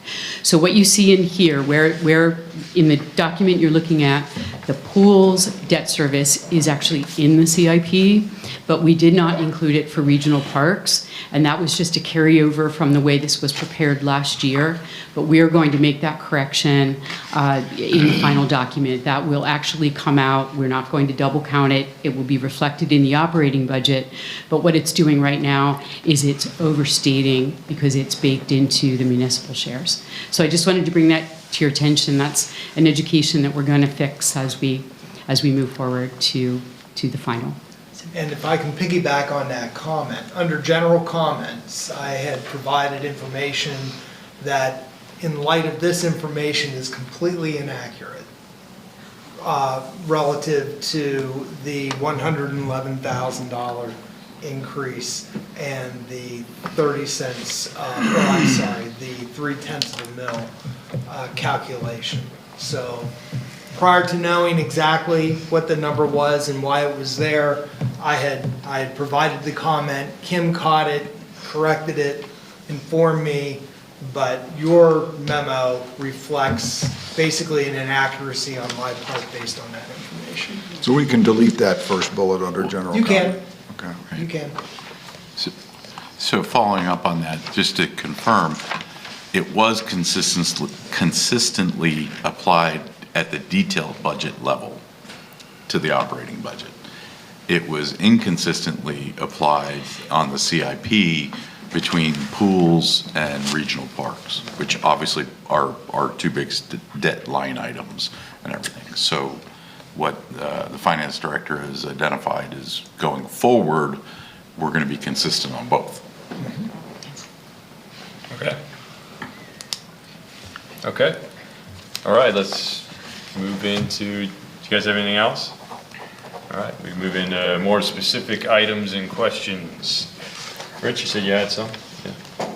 I do. It's just, some of this I have multiple hats, plus I have a day job that some of this falls into nicely and stuff like that. But, you know, the COG building, the parking lots can be a huge expense to prevent them from going bad and having them go bad. So I see that. The only things I would offer in that is anytime you're talking about parking lot work, you're reviewing, and this goes to what Adam's referencing with the EV charging and everything, is to review any subsurface facilities, which can be sewer, water, or anything, you know, to always take that into consideration as they go through. The other thing I would, if there's an opportunity for phased in that, it helps in, number one, it helps spread the money, but you do have more mobilizations, but you also have less disruption because part of the lot is still available to be used. Whereas if you try to do it all at once, you're telling everybody to park somewhere else for a couple days and everything. So a couple of thoughts for that one. The fire we kind of talked about, that was the biggest reference on the market and supply chain realities. The library capital, I did have a question. That's one that moved to the left. Was that because of issues or to go after the grant funding, moved it forward so that you could chase the grant funding, and then actual implementation is more based on the grant? It's actually both. Okay. What happened was we started actually having problems with the HVAC system and the elevators earlier than what we originally had noted when we were looking at those, when we were doing the overall facility audit. What also happened at that time is understanding that we were starting to spend large amounts of money replacing parts for those components. We had the opportunity presented to us by a grant funder where we were encouraged to apply for that funding. And I gave that presentation to that funder this morning, and we should know by June whether or not we're going to be receiving the funds for that. And then that will dictate whether or not it's something, we do have it ready to go with the vendor to have it happen this year if we do receive those funds. If not, then we'll need to move it into 2025, 2026. Okay. Right, and availability of parts becomes, towards the tail end of life cycle becomes issues. Is that both the elevator and the HVAC? That's what she just said. Okay, okay. It is. Do you want me to keep them? Yeah, go ahead. Okay, thanks. So the parks, just using Adam's memo as a reference and going down through the Parks Capital, the one, Adam makes a very good point on the funding on those kind of things, but the reference to the parks governance, that really isn't as much there as a policy decision on definitions and classifications of what park fits in what pod and everything, but it is a very real consideration that we need to factor into our thinking, because regional facility, Spring Creek is called that in some things, but not in others, and clear definitions and classifications of those are critical. We went through an exercise of that. I forget, Eric might remember. I think you were on Parks Capital at that point and everything, but that's going to be a key point in that, and then how those are handled, because they aren't handled consistently among the member municipalities, and that's going to be a key thing. The push out of the park governance is going to be having memorialized the understandings of the various relationships and everything. The Millbrook, yeah, that's going to be talked about a lot. I'm glad it's there. It's on our radar. It should have been already on our radar. We need to figure out if we want the boardwalk, how we're going to pay for it. And that should fall on elected officials. The regional parks, the various items, are there. I think I have to agree, unless we get a lot of funding outside of center region municipalities on the all-season pavilion, that's my concern. But then again, I'll point to the Spring Creek Education Building as an example of where our residents put their money where their mouth is, and we listened to go forward with that. But I will bring up that little of this happens in a vacuum. Okay, I built a building, now I got to staff it, now I got to maintain it, now I got to replace it, all those kind of things. And that's another thing that we're trying to do. One of the first items that the Facilities Committee did was get a general forum approved recommendation that when a facility comes online, its replacement costs immediately go into the capital improvement plan. So that's a critical improvement, so that we don't end up where we are now, that we haven't allocated enough money to take care of our assets. The general comments,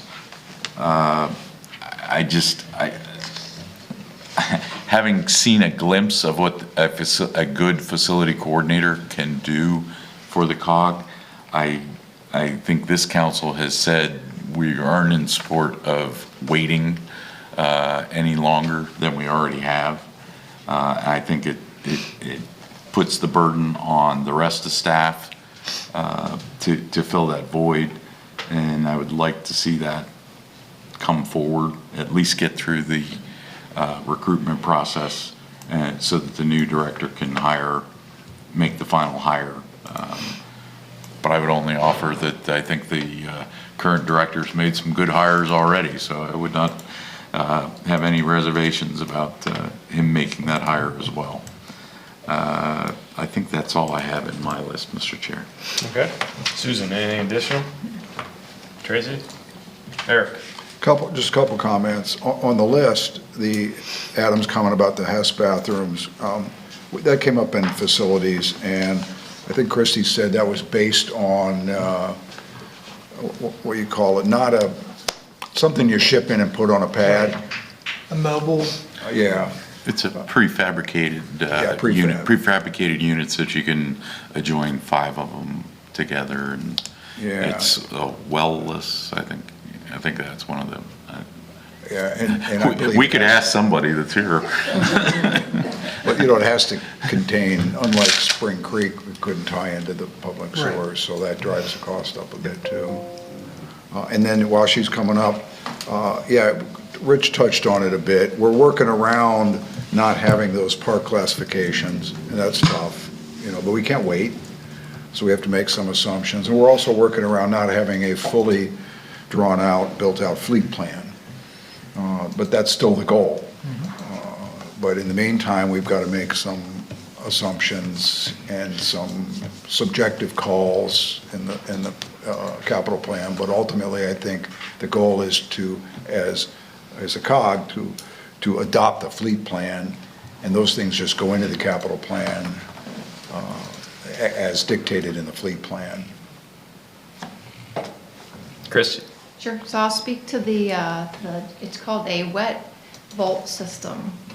It's a prefabricated restroom facility that they come out. It's already been built.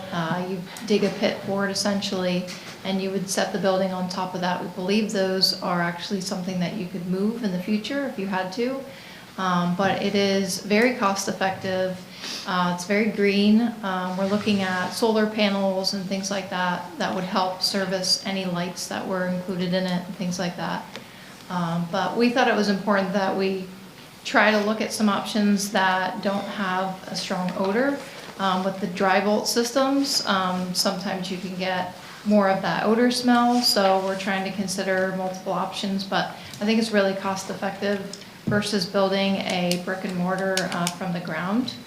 So I think we're able to potentially lift that project off the ground a little bit faster than we would have if we had to contract out. So that's kind of just the gist of what we're looking at right now. And at the time we built the CIP, $600,000 was at most what we thought it would cost, but we think we could get it down a little bit below that $600,000. So. And maybe while she's up there, the Hessfield question, because that came up at facilities too, is that just a typo? Because my understanding was it was going to happen in 2026 at approximately 200 grand, so I don't know where the other, or was Yeah, and it was just, I think that there was just a heading that indicated something should have been in 2025. The numbers are in 2026. Yeah. Yeah. So. The text, we originally put it in 2025 because we weren't sure if we'd be able to get it off the ground in 25. So then the text didn't follow the match of what was in the CIP, so that was just an error that needs to be corrected. Yeah, I was just pointing that out. I mean, because clearly it's in 2026, so. Unless a few more light bulbs go out. And then you need it in 2025. Just two other quick things. Yeah, it was fire and EMS was the other thing that facilities asked to prioritize when it came to capital improvements. And then lastly, you saw that the graphic that showed the trending.